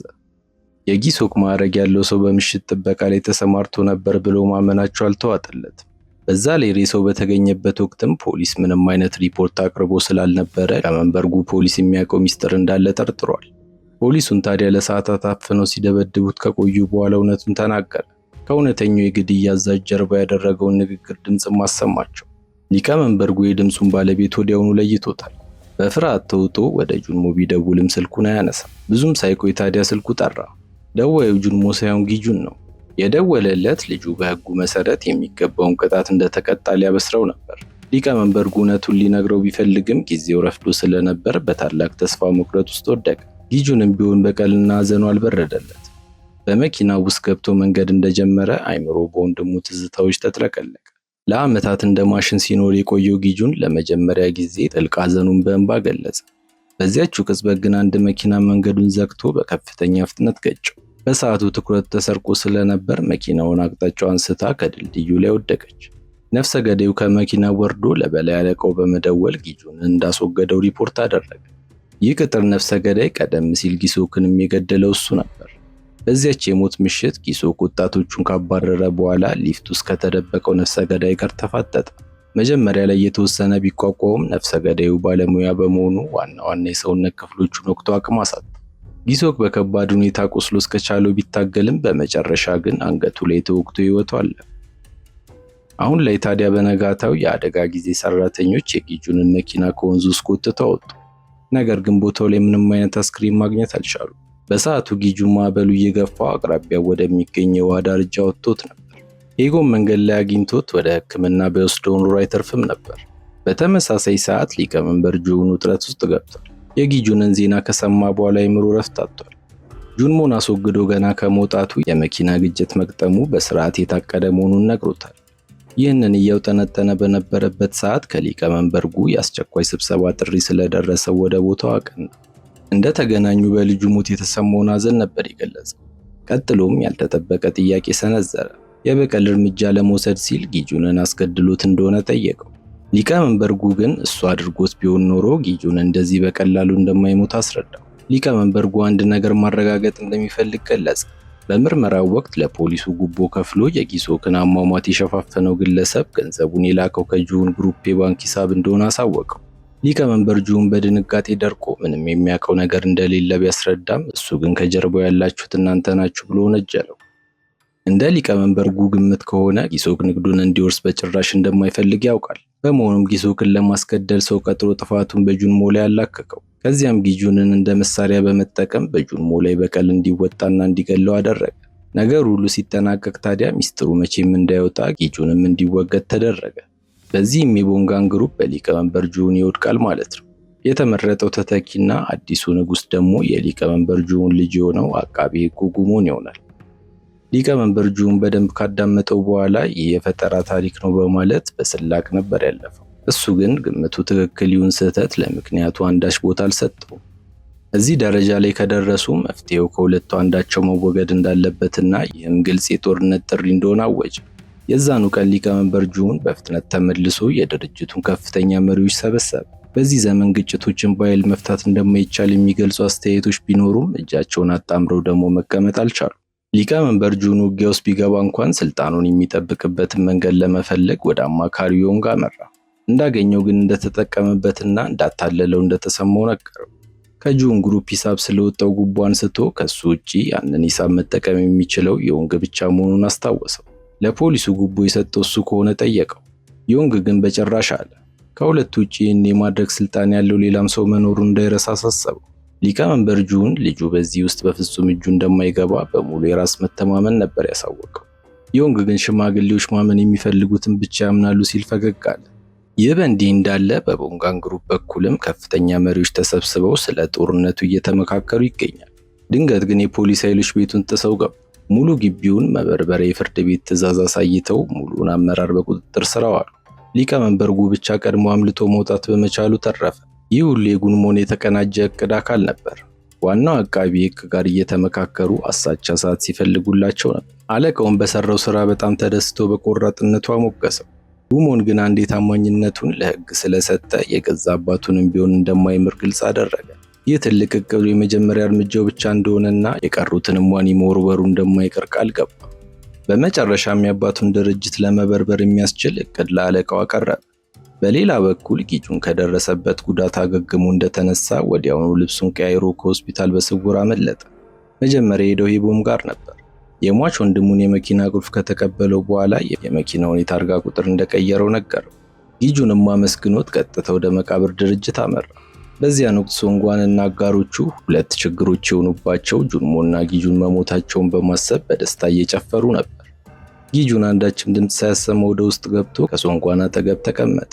ከዚያም እኔን ሊገለኝ የሞከረው ማን እንደሆነ ንገረኝ ሲል ጠየቀው። ሶንጓን በድንጋጤ ሐውልት ሆኖ ቀርቷል። እርሱ ያላወቁትን ነፍሰ ገዳይ እኔ ማን እንደሆነ እንዲላውቅ እችላለሁ ሲል መለሰ። ጊጁን ግን እርዳታ ለማግኘት ሳይሆን የመጣው ሶንጓን በሕይወት መኖር ከፈለገ ከጀርባ ያለውን አካል እንዲመረምር ለማዘዝ ነበር የመጣው። የዛን ቀን ምሽት ጉሞን አገር ሰላም ብሎ ወደ ቤቱ ሲመለስ ሊቀመንበር ጁን በክፍሉ ውስጥ ተክዞ አገኘ። የድምፅ መግጃ መሳሪያውን በእጁ ይዞታል። ልጁ ምን ለማድረግ አስቦ ይህንን መሳሪያ እንደተከለ ጠየቀው። ጉሞን ግን ምንም እንዳልተፈጠረ በፈገግታ የራሴን ኃላፊነት እየተወጣው ነው አለው። ጨምሮም እሱ በሕይወት እስካለ ድረስ አደጋ የሚያመጣ ውሳኔ እንደማይወስን ግልጽ አደረገ። ሊቀመንበር ጁን የልጁን የማይረካ የስልጣን ጥም ቢረዳም አባቱን የመክዳት ያክል ርቆ ይሄዳል ብሎ ስላላመነ በርካታ ስሜት ክፍሉን ለቆ ወጣ። ከሚቀጥለው ቀን ጀምሮ ታዲያ ሲጠበቅ የነበረው ጦርነት በይፋ ተጀመረ። ሊቀመንበር ጁን ከዚህ ቀደም ሰላምን መምረጡ ትልቁ ካርዱ የሆነው ጊጁንን እንዳሳጠው ስለተረዳ አሁን እስከ መጨረሻው ለመጫረስ ቆርጧል። ለቀናት እርስ በርስ ሲጫረሱ ከቆዩ በኋላ ሊቀመንበር ጉ ጦርነቱን ተቀላቅሞ ያቅሙን ታገለ። በመጨረሻ ግን ሽንፈትን አስተናግዶ መቆም እንኳን አቃተው። ቾይ ሊጨርሰው ሲቀርብ ግን ጁን ደርሶ ሁሉም ክፍሉን ለቆ እንዲወጣ አዘዘ። ከዛም ወደ ጆሮ ቀርቦ እንዲህ አለው፣ ከወንድሞቼና ጓደኞቼ ልጄን መረጥኩ፣ አንተም ቀደም ሲል ያንኑ አድርገሃል ብሎ ይቅርታ ከጠየቀው በኋላ በቱቦ በኩል ሸኘ። ይህ ሁሉ ሴራ የተሸረበው በአማካሪው ዮንግ ነበር። ጁንን በፈለገው መልኩ እየነዳው የራሱን ዓላማ ለማሳካት አድብቶ እየጠበቀ ነው። ከሰዓታት በኋላ ታዲያ የጁን ግሩፕ የቀጠራቸው የመቃብር ድርጅት አባላት ቦታውን ለማጽዳት መጡ። ጊጁንም ከሶንጓን ጋር በመሆን ቦታው ላይ ተገኘ። ጁን የሰራውን ስራ ሲመለከት በጣም ግራ ተጋብቷል። ለረጅም ዓመታት ይህንን ሰው ቢያውቀውም ዛሬ ግን የሰራው ስራ እንግዳ ሆነበት። ጊጁንም ነገሩን ከራሱ አንደበት ለመስማት ስለፈለገ ያለበት ሄዶ አገኘው። እሱም በሕይወት ቆሞ በማየቱ ደስተኛ ነበር። ሆኖም ጊጁን የመጣው ለሰላምታ አልነበረም። ፊት ለፊት እያየው እኔን ለማስገደል ነፍሰ ገዳይ የቀጠርኩ አንተ ነው ሲል ጠየቀው። ሊቀመንበር ጁን በሰማው ነገር ደንግጧል። በጭራሽ እንዳላደረገውና እሱ ራሱ የሰው መጠቀሚያ እንደሆነ ለማስረዳት ሞከረ። በመቀጠልም ማንም የማያውቀውን ሚስጥራዊ አማካሪውን ዮንግን አነሳ። ዮንግ ስልጣን ያለው የፖሊስ አባል ነው። ለሊቀመንበር ጁን የፖሊስና የወንበዴዎችን ሚስጥራዊ መረጃ በማሰባሰብ መላውን የቁማር ንግድ በበላይነት ይቆጣጠር ነበር። ጊዜ እየሄደ ሲመጣ ታዲያ ሊቀመንበሩ እንኳን ሊቆጣጠሩት የማይችሉት ደረጃ ላይ ደረሰ። ከ20 ዓመታት በፊት ጊሶኪዮን ልጅ እንዲገድል የገፋፋው ራሱ ነበር። ሊቀመንበር ጁንም በዮንግና በጊሶክ መካከል የተደረገውን ውይይት በድምጽ ቀርጾ እንደማስረጃ ይዞታል። ሊቀመንበሩ ከሞተ በኋላ ታዲያ ዮንግ ከፍተኛ ጥቅም ለማግኘት ሲል ሊቀመንበር ጁንና ሊቀመንበር ጉን እርስ በርስ እያነካካ ሲጫወትባቸው ኖረ። እንደፈለገ ሊቆጣጠር ያልቻለው ጊጁንን ብቻ ነው። በተጨማሪም ጊጁን በቡድኑ ዘንድ ትልቅ ክብር ያለው ሰው በመሆኑ ለዮንግ ትልቅ ስጋት ሆነ። ከ10 ዓመታት በፊት ጊጁንን ለማስወገድ የሞከረውም ለዚሁ ነበር። ሁሉም ነገር ግልጽ ከሆነ በኋላ ጊጁን ዋና ጠላቱን በማወቁ ሂሳቡን ለማወራረድ ወደ ዮንግ ለማምራት ወሰነ። ሊቀመንበር ጁን በበኩሉ በጊጁን ላይ በፈጸመው በደል የጥፋተኝነት ስሜት ስለተሰማው እሱን ለመርዳት ተስማማ። ይህ ውይይታቸው በባልደረባቸው ቾ እየተደመጠ እንደሆነ አላወቁ። በዚያች ምሽት ሊቀመንበር ጁን ከዮንግ ጋር ለመገናኘት ደውሎ ቀጠሩ። ዮንግ ድንገት እንዲህ አይነት ጥሪ ስለደረሰው ቢጠራጠርም ወደ ተባለው ቦታ አመራ። ነገር ግን ቦታው ላይ ሲደርስ ያገኘው ሊቀመንበር ጁንን ሳይሆን በህይወት የለም ብሎ ያሰበው ጊጁንን ነበር። እሱም ጊዜ ሳያባክን አንገቱን አንቆ የስራውን ሊሰጠው ሲዘጋጅ ግን ሌላ ሰው ድንገት ደርሶ ጊጁንን ወደ ኋላ ገፍትሮታል። ይህ ሰው ቀደም ሲል የሊቀመንበሩ የግል ጥበቃ የነበረ ሰው ነው። ከዓመታት በፊት ጊጁን ቀኝ እጁን ቆርጦት ስለነበር የቆየ ጠላትነት በመሃላቸው አለ። ጊጁን የተቆረጠውን እጁን እንዴት ተመልሶ እንደበቀለ በመገረም ጠየቀው። በዚሁ ዥንብር መሃል ዮንግ አጋጣሚውን ተጠቅሞ ተሰውሯል። ጊጁን እና ይህ ጠላቱ ታዲያ ጥቂት እንደተፋለሙ የማስጠንቀቂያ ደውል ተደውሎ ፖሊሶች መምጣት በመጀመራቸው ቦታውን ለቆ ለመሄድ ተገደሉ። ይህ ጠላቱ የሞት ፍርድ ተፈርዶበት ከታሰረ በኋላ በዮንግ እርዳታ ከእስር ቤት እንዳመለጠ ገልጾ ሌላ ጊዜ ተቀጣጥረው ተለያዩ። ቦታውን ለቆ እንደሄደ ጊጁን እንደተለመደው ወደ ሶንጓን ደውሎ የዮንግን አድራሻ እንዲፈልግለት ጠየቀው። ጨምሮም ይህ የመጨረሻ እርዳታው እንደሆነ ገልጾ ከዚህ በኋላ ምንም ነገር እንደማያስቸግረው ቃል ገባ። ሶንጓን ውስጡ ፍርሃት ቢለውም ዮንግ ፖሊስ በመሆኑ ሊሸሽ የሚችለው ወደ ፖሊስ ጣቢያ ሊሆን እንደሚችል ጠቆሙ። እንደተጠበቀውም ዮንግ አምልጦ የሄደው ፖሊስ ጣቢያ ነበር። እንደደረሰም ወደ ሊቀመንበር ጁን ደውሎ በመውቀስ በፍጥነት እንዲገናኙ ጠየቀ። ሊቀመንበር ጁን በስጋት ተውጦ የዛኑ ቀን አመራሮችን ስብሰባ ጠርቶ ነበር። ነገር ግን ልጁ ጉሞን አስቁሞት በሱ ምትክ ስብሰባውን ለመምራት ጠየቀው። ምን እያለ እንደሆነ አልገባውም ነበር። ጉሞን ዮንግን ከተዋወቀበት ጊዜ ጀምሮ የአባቱን ቦታ ለመረከብ እንደወሰነና አሁን ያ ሰዓት እንደደረሰ አሳወቀው። ሊቀመንበር ጁን ይህንን ሲሰማ በቁጣ አረረ። የሊቀመንበርነት ስልጣን እንዳሰበው ቀላል እንዳልሆነና በየቀኑ ሕሊናውን እስኪስት ድረስ እንደሚፈትነው አስረዳ። ልጁ እንደሱ እንዲኖር እንደማይፈልግም ገለጸለት። ጉሞን ግን አባቱ ፍቃዱን ጠይቆት እንደማያውቅና ራሱን ለማስከበር እድል ስላገኘ አሁን ማንነቱን እንደሚያሳየው ተናገረ። ጁን እየተፈጠረ ያለው ነገር ገብቶታል። በዮንግ እየተታለለ እንደሆነና ወደማይመለስበት የጥፋት መንገድ እየገባ እንደሆነ የቻለውን ያለ ያሳምነው ጣረ። በዚያች ቅጽበት ግን ማናጀሩ ቾ ያስቆሟቸው ለጉሞን የቀጠሯቸው ሰዓት እንደደረሰ አሳሰበው። ይሄን የቀኝ እጁ ቾም እንደካደው ተገነዘበ። ስልጣኑን በገዛ ልጁ የተነጠቀው ጁን ታዲያ ለረጅም ጊዜ ካሰበ በኋላ በመጨረሻ ሚስጥራዊ ምሳሌውን ለማውጣት ወሰነ። በሌላ በኩል ጉሞን የአመራሩን ስብሰባ ወደሚካሄድበት አዳራሽ ገባ። የእሱን መምጣት ባለ አክሲዮኖቹን ግራ አጋብቷቸዋል። ጉሞን ከእንግዲህ የአባቱን ቦታ እንደሚተካና ሁሉም እንዲደግፉት እንደሚፈልግ አወጀ። ነገር ግን አልተስማሙ። አንደኛው ባለ አክሲዮን ወዲያውኑ ተቃውሞውን ለማሰማት ቆመ። የዛሬው የጁን ግሩፕ የአባቱ ጥረት ውጤት እንደሆነና ገና በዚህ እድሜው ጉሞን መሪ ሊሆን እንደማይችል ተናገረ። እሱ ታዲያ አልተናደደም። በተለመደው ፈገግታ እያያቸው እንደሱ የሚቃወም ማንኛውም ሰው ካለ መውጣት እንደሚችል ገለጸ። ይህንን እንደተናገረ ታዲያ አንድ ደፋር ሰው መጀመሪያ ሲወጣ ሌሎችም ተከታትለው ለመውጣት ተነሱ። ነገር ግን ከበሩ ውጭ የሰሙት የተኩስ ድምፅ ሁሉንም አስቆማቸው። ጉሞን እንደ አባቱ ደካማ እንዳልሆነና የማይታዘዙት ከሆነ መጨረሻው ሞት እንደሚሆን አስጠነቀቀ። በዚህ ስራ ውስጥ እጁን የማያቆሽሽ ሰው ስለሌለ ከተፈታተኑት ለሁሉም እንደማይመለስ አረጋገጠ። ወዲያውኑ ሙሉ የአመራር አባላት በፍርሃት ተውጠው ተቀመጡ። ምንም ተጨማሪ ተቃውሞ ለማሳየት አልደፈሩ። ጉሞንም በስኬቱ እጅግ ረካ። በተመሳሳይ ሰዓት ጊጁን የዮንግን መኪና ከፖሊስ ጣቢያ መውጣቱን የሚገልጽ መረጃ ደረሰው። እስከ ምን ያህል ለመሄድ እንዳሰበ ሲጠየቅም ሁሉንም ነገር በዛሬው ቀን እንደሚጨርስ ተናግሮ ወደ ተባለው ቦታ አመራ። ነገር ግን የመኪናው አሽከርካሪ ዮንግ ሳይሆን እጁን የቆረጠው ጠላቱ ሆኖ ተገኘ። ሁለቱም በቀላቸውን ለመወጣት ወደ ፍልሚያ ገቡ።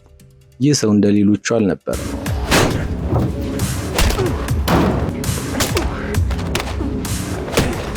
ምንም አይነት ተንኮል ሳያስብ ፍትሐዊ ውጊያ ለማድረግ ለጊጁን ቢላው አቀበለ። ችግሩ ግን በቢላው ውጊያ ችሎታው ከጊጁን ያነሰ ነው።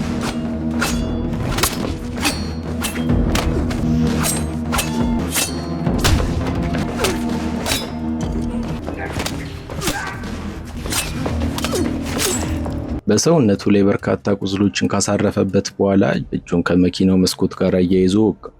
ያ እጅ ከ10 ዓመታት በፊት በጊጁን የተቆረጠበትና በሰው ሰራሽ እጅ የተተካ ሲሆን አሁን በድጋሚ ያንን እጁን ማጣቱን ለሱ ትልቅ ውርደት ነበር። በዚህ ምክንያት ጊጁንን አጥብቆ ያዘው። ከዚህ በኋላ በውርደት መኖር እንደማይፈልግ በመግለጽም እንዲገላግለው ጠየቀው። ጊጁን በድጋሚ ሊምረው የፈለገ ቢሆንም ስሜቱን በመረዳቱ መሬት ላይ የወደቀውን ቢላ አንስቶ ሆዱ ላይ ወጋው። ሕይወቱ ከማለፉ በፊት ታዲያ አንድ ምክር መከረው። ሁሉንም ነገር ለማጠናቀቅ ብቸኛው መንገድ ሞት እንደሆነ ገልጾ ነገሮች ሳይበላሹ በፊት ዮንግን እንዲፈልገው መከረው። በሰዓቱ ዮንግ ወደ ሊቀመንበር ጁን ቢሮ ደርሶ ነበር። እንደ እቅዱ ከሆነ ሽማግሌውን ቆይቶ ነበር ሊገለው ያሰበው። ነገር ግን የጊጁን መሃል መግባት ነገሩን እንዲያፋጥነው ተገደደ። ጁንም ለምን እንደመጣ ስለሚያውቅ ወንበሩ ላይ ተቀምጦ የሚለውን በእርጋታ መስማት ጀመረ። ልጁ ጉሞን እንደሚንከባከብለት ቃል ገብቶ ሰንቲውን ይዞ መቅረብ ሲጀምር ጁን ሽጉጡን ስቦ ቆመ። ትልቁ ስህተቱ ምንም የማያውቀውን ልጁን ወደዚህ ተግባር ማስገባቱ እንደሆነ ነግሮት ጣቱን ወደ ቃቱ አስጠጋ። ወዲያው ግን ድንገተኛ ሳል ሲያጣድፈው ዮንግ አጋጣሚውን በመጠቀም ሽጉጡን ለመቀማት ተወረወረ። በትግሉ መሃል ሽጉጡ ድንገት ተተኩሶ ጥይቱ የዮንግን አካል ጨርፎ አለፈ። እሱም ፈጠን ብሎ ሽጉጡን ሲያስጥለው ሊቀመንበር ጁን አቅራቢው የነበረውን ቢላ አንስቶ ሊከላከል ሞከረ። ዮንግ ግን በፍጥነት ሽጉጡን በማስጣል ተኩሶ ገደለ። ጊጁን ቦታው ላይ ሲደርስ ሊቀመንበር ጁን በወንበር ላይ ተቀምጦ ሕይወቱ አልፎ ነበር ያገኘው። በዚያች ቅጽበት ፖሊሶች በሩን ሰብረው ገቡ። ጊጁንም በሊቀመንበር ጁን ግድያ ወንጀል በቁጥጥር ስር አዋሉት። አንደኛው ፖሊስ ሽጉጡን እጁ ውስጥ ሲከተው ነበር ቀድሞ የተዘጋጀለት ወጥመድ መሆኑን የተረዳው። ዮንግ ማስኩን ቀይሮና የፖሊስ ዩኒፎርም ለብሶ በመግባት ጊጁን እንደገና በማግኘታቸው ደስ እንዳለው በመንገድ ተሳለቀበት። የዛን ቀን ወደ ፖሊስ ጣቢያ ከተወሰደ በኋላ በምርመራ ክፍል ውስጥ ዮንግ ያላንተ እርዳታ እቅዴ በፍጹም አይሳካም ነበር ሲል አመሰገነ። ጊጁን ግን ማወቅ የፈለገው አንድ ነገር ብቻ ነው። ወንድሙ ጊሶክን የገደለው እሱ ከሆነ ጠየቀው። እሱም የወንድሙን ግድያ ያዘዘው ሰው እሱ እንዳልሆነና ያ ሰውም ለዚህ ሁሉ ዋና ጭንቅላት እንደሆነ ገለጸ። ጨምሮም ጊጁን ምንም ያህል ቢለፋ ያንን ሰው የሚያገኝበት እድል ፈጽሞ እንደሌለው ቁርጡን ነገር። በሚቀጥለው ቀን ዮንግ ታዛዥ ፖሊሶች ጊጁንን ለማጓጓዝ ተነሱ። መኪናው መንገድ ቀይሮ በሰራተኞች የተዘጋ ዋሻ ውስጥ ሲገባ ታዲያ ሌላ ስራ እንደተሸረበ ገባው። ጊዜም ሳያጠፋ በተረጋጋ ድምፅ ያላቸው አቅሜ ብቻ ነው ወይ ሲል ጠየቃቸው። ወዲያውም ጥቃት ሰነዘረ። በመኪና ውስጥ ታላቅ ውዥንብር ተፈጥሮ ፖሊሶቹ በድንጋጤ እርስ በርስ በመታኮሳቸው መኪናው ተገለበጠ። ከአደጋው የተረፉት ጊጁንና አንድ ፖሊስ ብቻ ነበሩ። ጊጁን በካቴና በመጠፈሩ በፖሊሱ ቁጥጥር ስር ወደቀ። ሆኖም በድንገት አንድ ከባድ መኪና መጥቶ ገጨው። ያዳነው ግለሰብ ፈሪው ሶንግዋን ነበር። እዚህ ድረስ የመጣውም ዋነኛው ዓላማው የሰበሰበውን የዮንግን ሙሉ መረጃ ለማስረከብ በቅርቡ ከሀገር ውጭ ሊወጣ እንደሆነ ገልጾ ጊጁን ሁሉንም ነገር በፍጥነት እንዲጨርስ መከረው። በተጨማሪም ዮንግ ጥንቃቄው እንዳያላላ ሲል ጊጁን እንደሞተ የሚገልጽ የሐሰት ወሬ በየአቅጣጫው አሰራጨ። በሌላ በኩል ጉሞን በድምፅ መቅረጫው አማካኝነት አባቱን የገደለው ጊጁን ሳይሆን ዮንግ እንደሆነ ደረሰበት። በመጨረሻ ዮንግን እውነተኛ ማንነት ሲረዳ ታዲያ በንዴት መፍትሄ መፈለግ ጀመረ። ቾይ ወዲያውኑ እንዲገደል የፈለገ ቢሆንም ዮንግ የድርጅቱ ሚስጥራዊ ሰነዶች በእጁ ይዞ ስለነበረ እሱን መግደል አማራጭ አልነበረ። ሆኖም ጉሞን እንደ አቃቢ ሕግነቱ የዮንግን ቢሮ መበርበሪያ ትዕዛዝ አወጣ። ዮንግ ይህንን ሲያቅ በድንጋጤ ደውሎ ለምን እንዳደረገው ሲጠይቀው የጉሞን መልስ አጭር ነበር። ሁለታችንም እርስ በርስ እንቀማመር ነበር እንጂ ወዳጆች አልነበርንም ሲል መለሰለት። ዮንግ ተገናኝተው እንዲያወሩ ሊያስማማው ቢሞክርም ጉሞን ግን እምቢ አለ። ያቀደው በሙሉ ድንገት ገደል የገባበት ዮንግ ታዲያ በንዴት ነፍሰ ገዳዩን ሊጠራ ሞከረ። ሆኖም ስልኩን አያነሳም። ምክንያቱም ጉሞን አስቀድሞ ነፍሰ ገዳዩን በጉቦ ማሊያውን አስቀይሮት ነበር። ያ ነፍሰ ገዳይ ለዓመታት በኢንተርፖል ሲታደን ነበር። በዚህ ምክንያት በዮንግ ባዶ ተስፋ ሲታለል ቆይቷል። አሁን ግን ጉሞን በአቃቢ ሕግነቱ ከለላ እንደሚሰጠው በመግለጽ ጥቂት ሰዎችን እንዲገልለት አስማምቶታል። ዋናው ምኞቱ የጆን ግሩፕን መቆጣጠር ብቻ ሳይሆን እንደ ሊቀመንበር ኦዘምን መላው ከተማውን በበላይነት መግዛት ነው። ከዮንግ ቢሮ በተያዙ ሚስጥራዊ ሰነዶች መካከል አንድ ሽጉጥ ካገኘም በኋላ የአባቱን ስርዓተ ቀብር ለመካፈል ሄደ። በተመሳሳይ ሰዓት ሶንጓን ወደ ውጭ ሀገር እንደሚያመልጥ አስመስሎ ወደ ወደቡ አምርቶ ነበር። ሆኖም ረዳቱ መጸዳጃ ቤት በሄደበት ቅጽበት አድፍታ እየጠበቀች የነበረች ነፍሰ ገዳይ ተከስታ በቢላዋ አገኘችው። ሶንግ የሞቱን ታግሎ በመጨረሻ ልጅቷን መግደል ቻለ። የታሸገውን የገንዘብ ቦርሳ ይዞ ረዳቱን ሲያገኘው ግን ረዳቱ ባልተጠበቀ ሁኔታ ወግቶ ገደለ። ሰውየው በሚስጥር ለማናጀር ቾይ የሚሰራ ሰላይ ሲሆን አሳይመንቱን ማጠናቀቁንም ደውሎ አሳወቀው። አሁን የቀራቸው ብቸኛ ኢላማቸው ዮንግ ብቻ ነው። ለዚህም ቾ ያሉ የተባሉ ነፍሰ ገዳዮችን ቢልክም ዮንግ የተሸሸገበትን አስቀድሞ ያወቀው ጊጁን ነበር። ቦታው ላይ ያገኛቸውን ነፍሰ ገዳዮች በሙሉ እያደቀቀ ወደፊት ገሰገሰ። ከነሱ መካከል የጉሞን ዋና ነፍሰ ገዳይ ብሎም ወንድሙን የገደለው ጠላቱ ይገኝበታል። መገናኘታቸውም አልቀረ ተገናኙ። ነፍሰ ገዳዩ ጊሶግን የገደለበትን ዘዴ በመጠቀም እጁን አገኘው።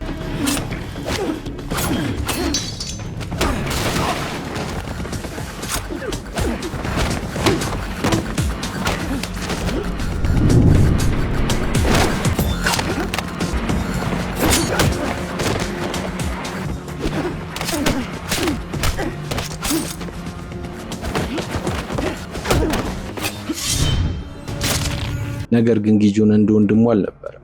በመዳፍ ውስጥ የተሰነቀረውን ቢላዋ እስከነጁ ጨብጦ በመያዝ የነፍሰ ገዳዩን ፊት በጠንካራ ቡጢዎች ያላጋው ጀመር። ከዚያም ቢላውን ቀምቶ ልክ ወንድሙን በገደለበት ስታይል አንገቱ ውስጥ ከቶ ደሙን አስመለሰ። በመቀጠልም እያነከሰ ዮንግ ወደ ተደበቀበት ክፍል ገባ። ብቻውን የቀረው ዮንግ ታዲያ ፍርሃቱን መቆጣጠር አቃተው። ሽጉጥ ስለነበረው ግን የልብ ልብ ተሰምቶታል። ልክ ፊት ለፊቱ እንዳገኘው ተኩሶ እጁን በመምታት ይህ ሁሉ የጉሞን እቅድ ነው፣ እሱን ተባብረን መጣል አለብን ሲል ተለማመጠ። ጊጁን ግን የምፈልገው ይቅርታ ብቻ ነው ሲል መለሰ። ዮንግም ይቅርታ መጠየቅ ክብሩን ዝቅ ማድረግ አድርጎ ስለቆጠረው ደግሞ ተኩሶ እጁን መታው። ጊጁን ታዲያ አንዳችም የህመም ስሜት ሳያሳይ በጠረጴዛው ላይ የነበሩትን ወረቀቶች ፊቱ ላይ በትኖ ተወረወረበት። በቀላሉ ከመሬት ጋር አጋጭቶ ሽጉጡንም አስጣለው። ዮንግ የተደበቀውን ቢላዋ ለማንሳት ቢሞክርም ቀድሞት ቢላውን በመቀማት 5ቱን ጣቶቹንና የእግር ጅማቶቹን በጠቅላላ በጥሶ ጣላቸው። ለዓመታት እሱ ያሳለፈውን ስቃይ አሁን በደንብ እንደሚረዳው ከነገረውም በኋላ አንድ ጥያቄ ጠየቀው። መኖር ትፈልጋለህ ያለው። ከዛም መልስ እንኳን ሳይጠብቅ አንገቱን ወቅቶ እስከ መጨረሻው አሰናበተው። አሁን ጊጁን ዋናው ጠላቱን አውቋል። ስለዚህም ቀጥ ብሎ ወደ ሊቀመንበር ጁን ስርዓተ ቀብር አመራ። ጉሞን የተወሰነ ቢደነግጥም የመጨረሻውም የመሰናበቻ ስነስርዓት እንዲፈጽም ፈቀደለት። ክፉኛ የቆሰለ ሰውነቱን ሲያዩም ዮንግን ጨምሮ ነፍሰ ገዳዮቹን በሙሉ ጠራርጎ እንዳጠፋቸው ወዲያውኑ ተረዳ። ሆኖም ጊጁን በቀዘቀዘ ስሜት ወደ ጉሞን ተጠግቶ ለምን ይህንን ሁሉ ጥፋት እንዳጠፋ ጠየቀው። ጉሞንም በመጨረሻ የቋጠረውን ቂም አወጣው። እሱ ለዓመታት የአባቱን ስልጣን ለመረከብ ራሱን ሲያዘጋጅ ኖሮ የገዛ አባቱ ግን እምነቱን የማያውቀው ሰው ላይ ጥሎ ስልጣኑን ለጊጁን በመስጠቱ ይቀናበት እንደነበር አመነ። ጊጁን ምክንያቱ ይህ መሆኑን ሲያረጋግጥ የጉሞንን ትከሻ መታ መታ አደረገው። ሊቀመንበር ጁን ከተቀበሩ በኋላ ሁሉም አብረው እንደሚቀበሩ አሳወቃቸው። ሁላችንም ከሞትም በኋላ ማንም ስልጣኑን አያገኝም፣ የከተማዋ ካንሰርም ይድናል ብሎት ከቀብሩ ወጣ። መጀመሪያ የሚሄደው ወደ ወንድሙ መቃብር ሲሆን በቅርቡ እንደሚገናኙ ነግሮት ሻማ ለኩሶ ወደ መጨረሻው አሳይመንቱ ገባ። የጉሞንን እውነተኛ ማንነት ይፋ ለማድረግ ያገኛቸውን ሙሉ ማስረጃዎች ለኤቦ ማስረከበ። በሌላ በኩል ከሊቀመንበር ጁን ቀብር በኋላ ጉሞን በስራ ተጠምዶ ነው የቆየው።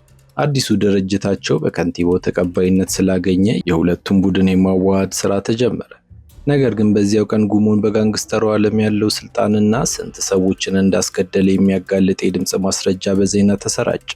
ጥሪ የተደረገላቸው እንግዶች ከንቲባውን ጨምሮ ዜናውን ሲሰሙ ተጠየፉት። ከጉሞን ጋር ያላቸውን ግንኙነትም ወዲያውኑ በማቋረጥ በፍጥነት ቦታውን ለቀው ወጡ። ዋናው አቃቢ ሕግ የሚያየውንና የሚሰማውን ማመን አቅቶታል። ጉሞን ግን ንጹሕ እንደሆነና ነገሩን መመለስ እንደሚችል ሲናገር አቃቢ ሕጉ በደንቆሮነቱና በግትርነቱ ሰደበው። በዚህ ሰዓት ደብቆት የኖረው ማንነቱ ተጋለጠ። በደም ፍላት እዛው ቢሮ ውስጥ ዋናውን አቃቢ ሕግ ደብድቦ ከገደለው በኋላ ቾይ ገብቶ ፖሊስ ሳይደርስ እንዲሸሽ መከረ።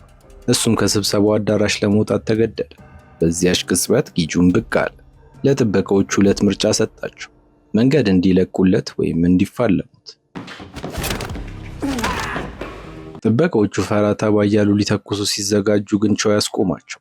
ባልተጠበቀ ሁኔታ ጊጁን እንዲያልፍ መንገድ ከከፈተ በኋላ ነገሩን እዚህ ጋር መጨረስ አንችልም ወይ ሲል ጠየቀው። ጊጁን ግን እስከ መጨረሻው መሄድ እንዳለበት ተናገረ። አማራጭ ያጣው ቾይ ታዲያ የቀድሞ የሥራ ባልደረባው ጋር ሳይፈልግ ለመዋጋት ተገደደ። ጊጁን ለበፊት ወዳጅነታቸው ብሎ የመጀመሪያውን ጥቃት እንዲሰነዝር ፈቅዶለት ነበር። ቾይ ግን አሁንም ቢሆን ሊያሸንፈው አልቻለም። በዛች የሽንፈት ሰዓቱ ታዲያ ጊጁን እስከ መጨረሻው እንዲገሰግስ መልካም ምኞቱን ገልጾ ተሰናበት። ወደ ሊቀመንበር ጁን ቢሮ ሲገባ ጉሞን ተቀምጦ እየጠበቀው ነበር። ቢሮው ከተራ ወንበር የተለየ እንዳልሆነና የብዙዎችን ደም እንዳፋሰሰ አወራለት። ጊጁንም ቀበል አድርጎ ይህ ቦታ እውነተኛ ዋጋ የሚኖረው በልፋታቸውና ደማቸውን ከፍለው ሲያገኙት ብቻ እንደሆነ ገለጸ። ይህንን ሲያወሩ ጉሞን ሽጉጥ፣ ጊጁን ደግሞ ቢላዋ ነበር የታጠቀው። ባልተጠበቀ መልኩ ታዲያ ጉሞን ጊጁንን ከመግደል ይልቅ የሽጉጡን አፈሙዝ ወደ ራሱ አዞረ። እሱ ግን በቀላሉ እንዲሞት ስላልፈለገ ፈጥኖ እጁን ቆረጠው። ይቅርታ ሳይጠይቅ የትም እንደማይሄድም ግልጽ አደረገለት። በመጨረሻ ይቅርታውን ከሰማ በኋላ የሚገባውን ፍርድ ሰጥቶት በዝግታ ወጣ። በሚቀጥሉት ዓመታት ጊጁን እንደ በፊቱ በተራሮች መሃል ባለው ጥቅጥቅ ያለ ጫካ ውስጥ በስውር መኖር ጀመረ። ከዛች ቀን በኋላ ማንም እንደገና ላይ እስከ መጨረሻው ስለተከታተላችሁኝ አመሰግናለሁ። ምንም አይነት ሐሳብና አስተያየት ካሉት ኮሜንት ላይ ለማስቀመጥ ወደ ኋላ ይበሉ። ቪዲዮውን ላይክ እና ሰብስክራይብ በማድረግ ያበረታቱን። አመሰግናለሁ።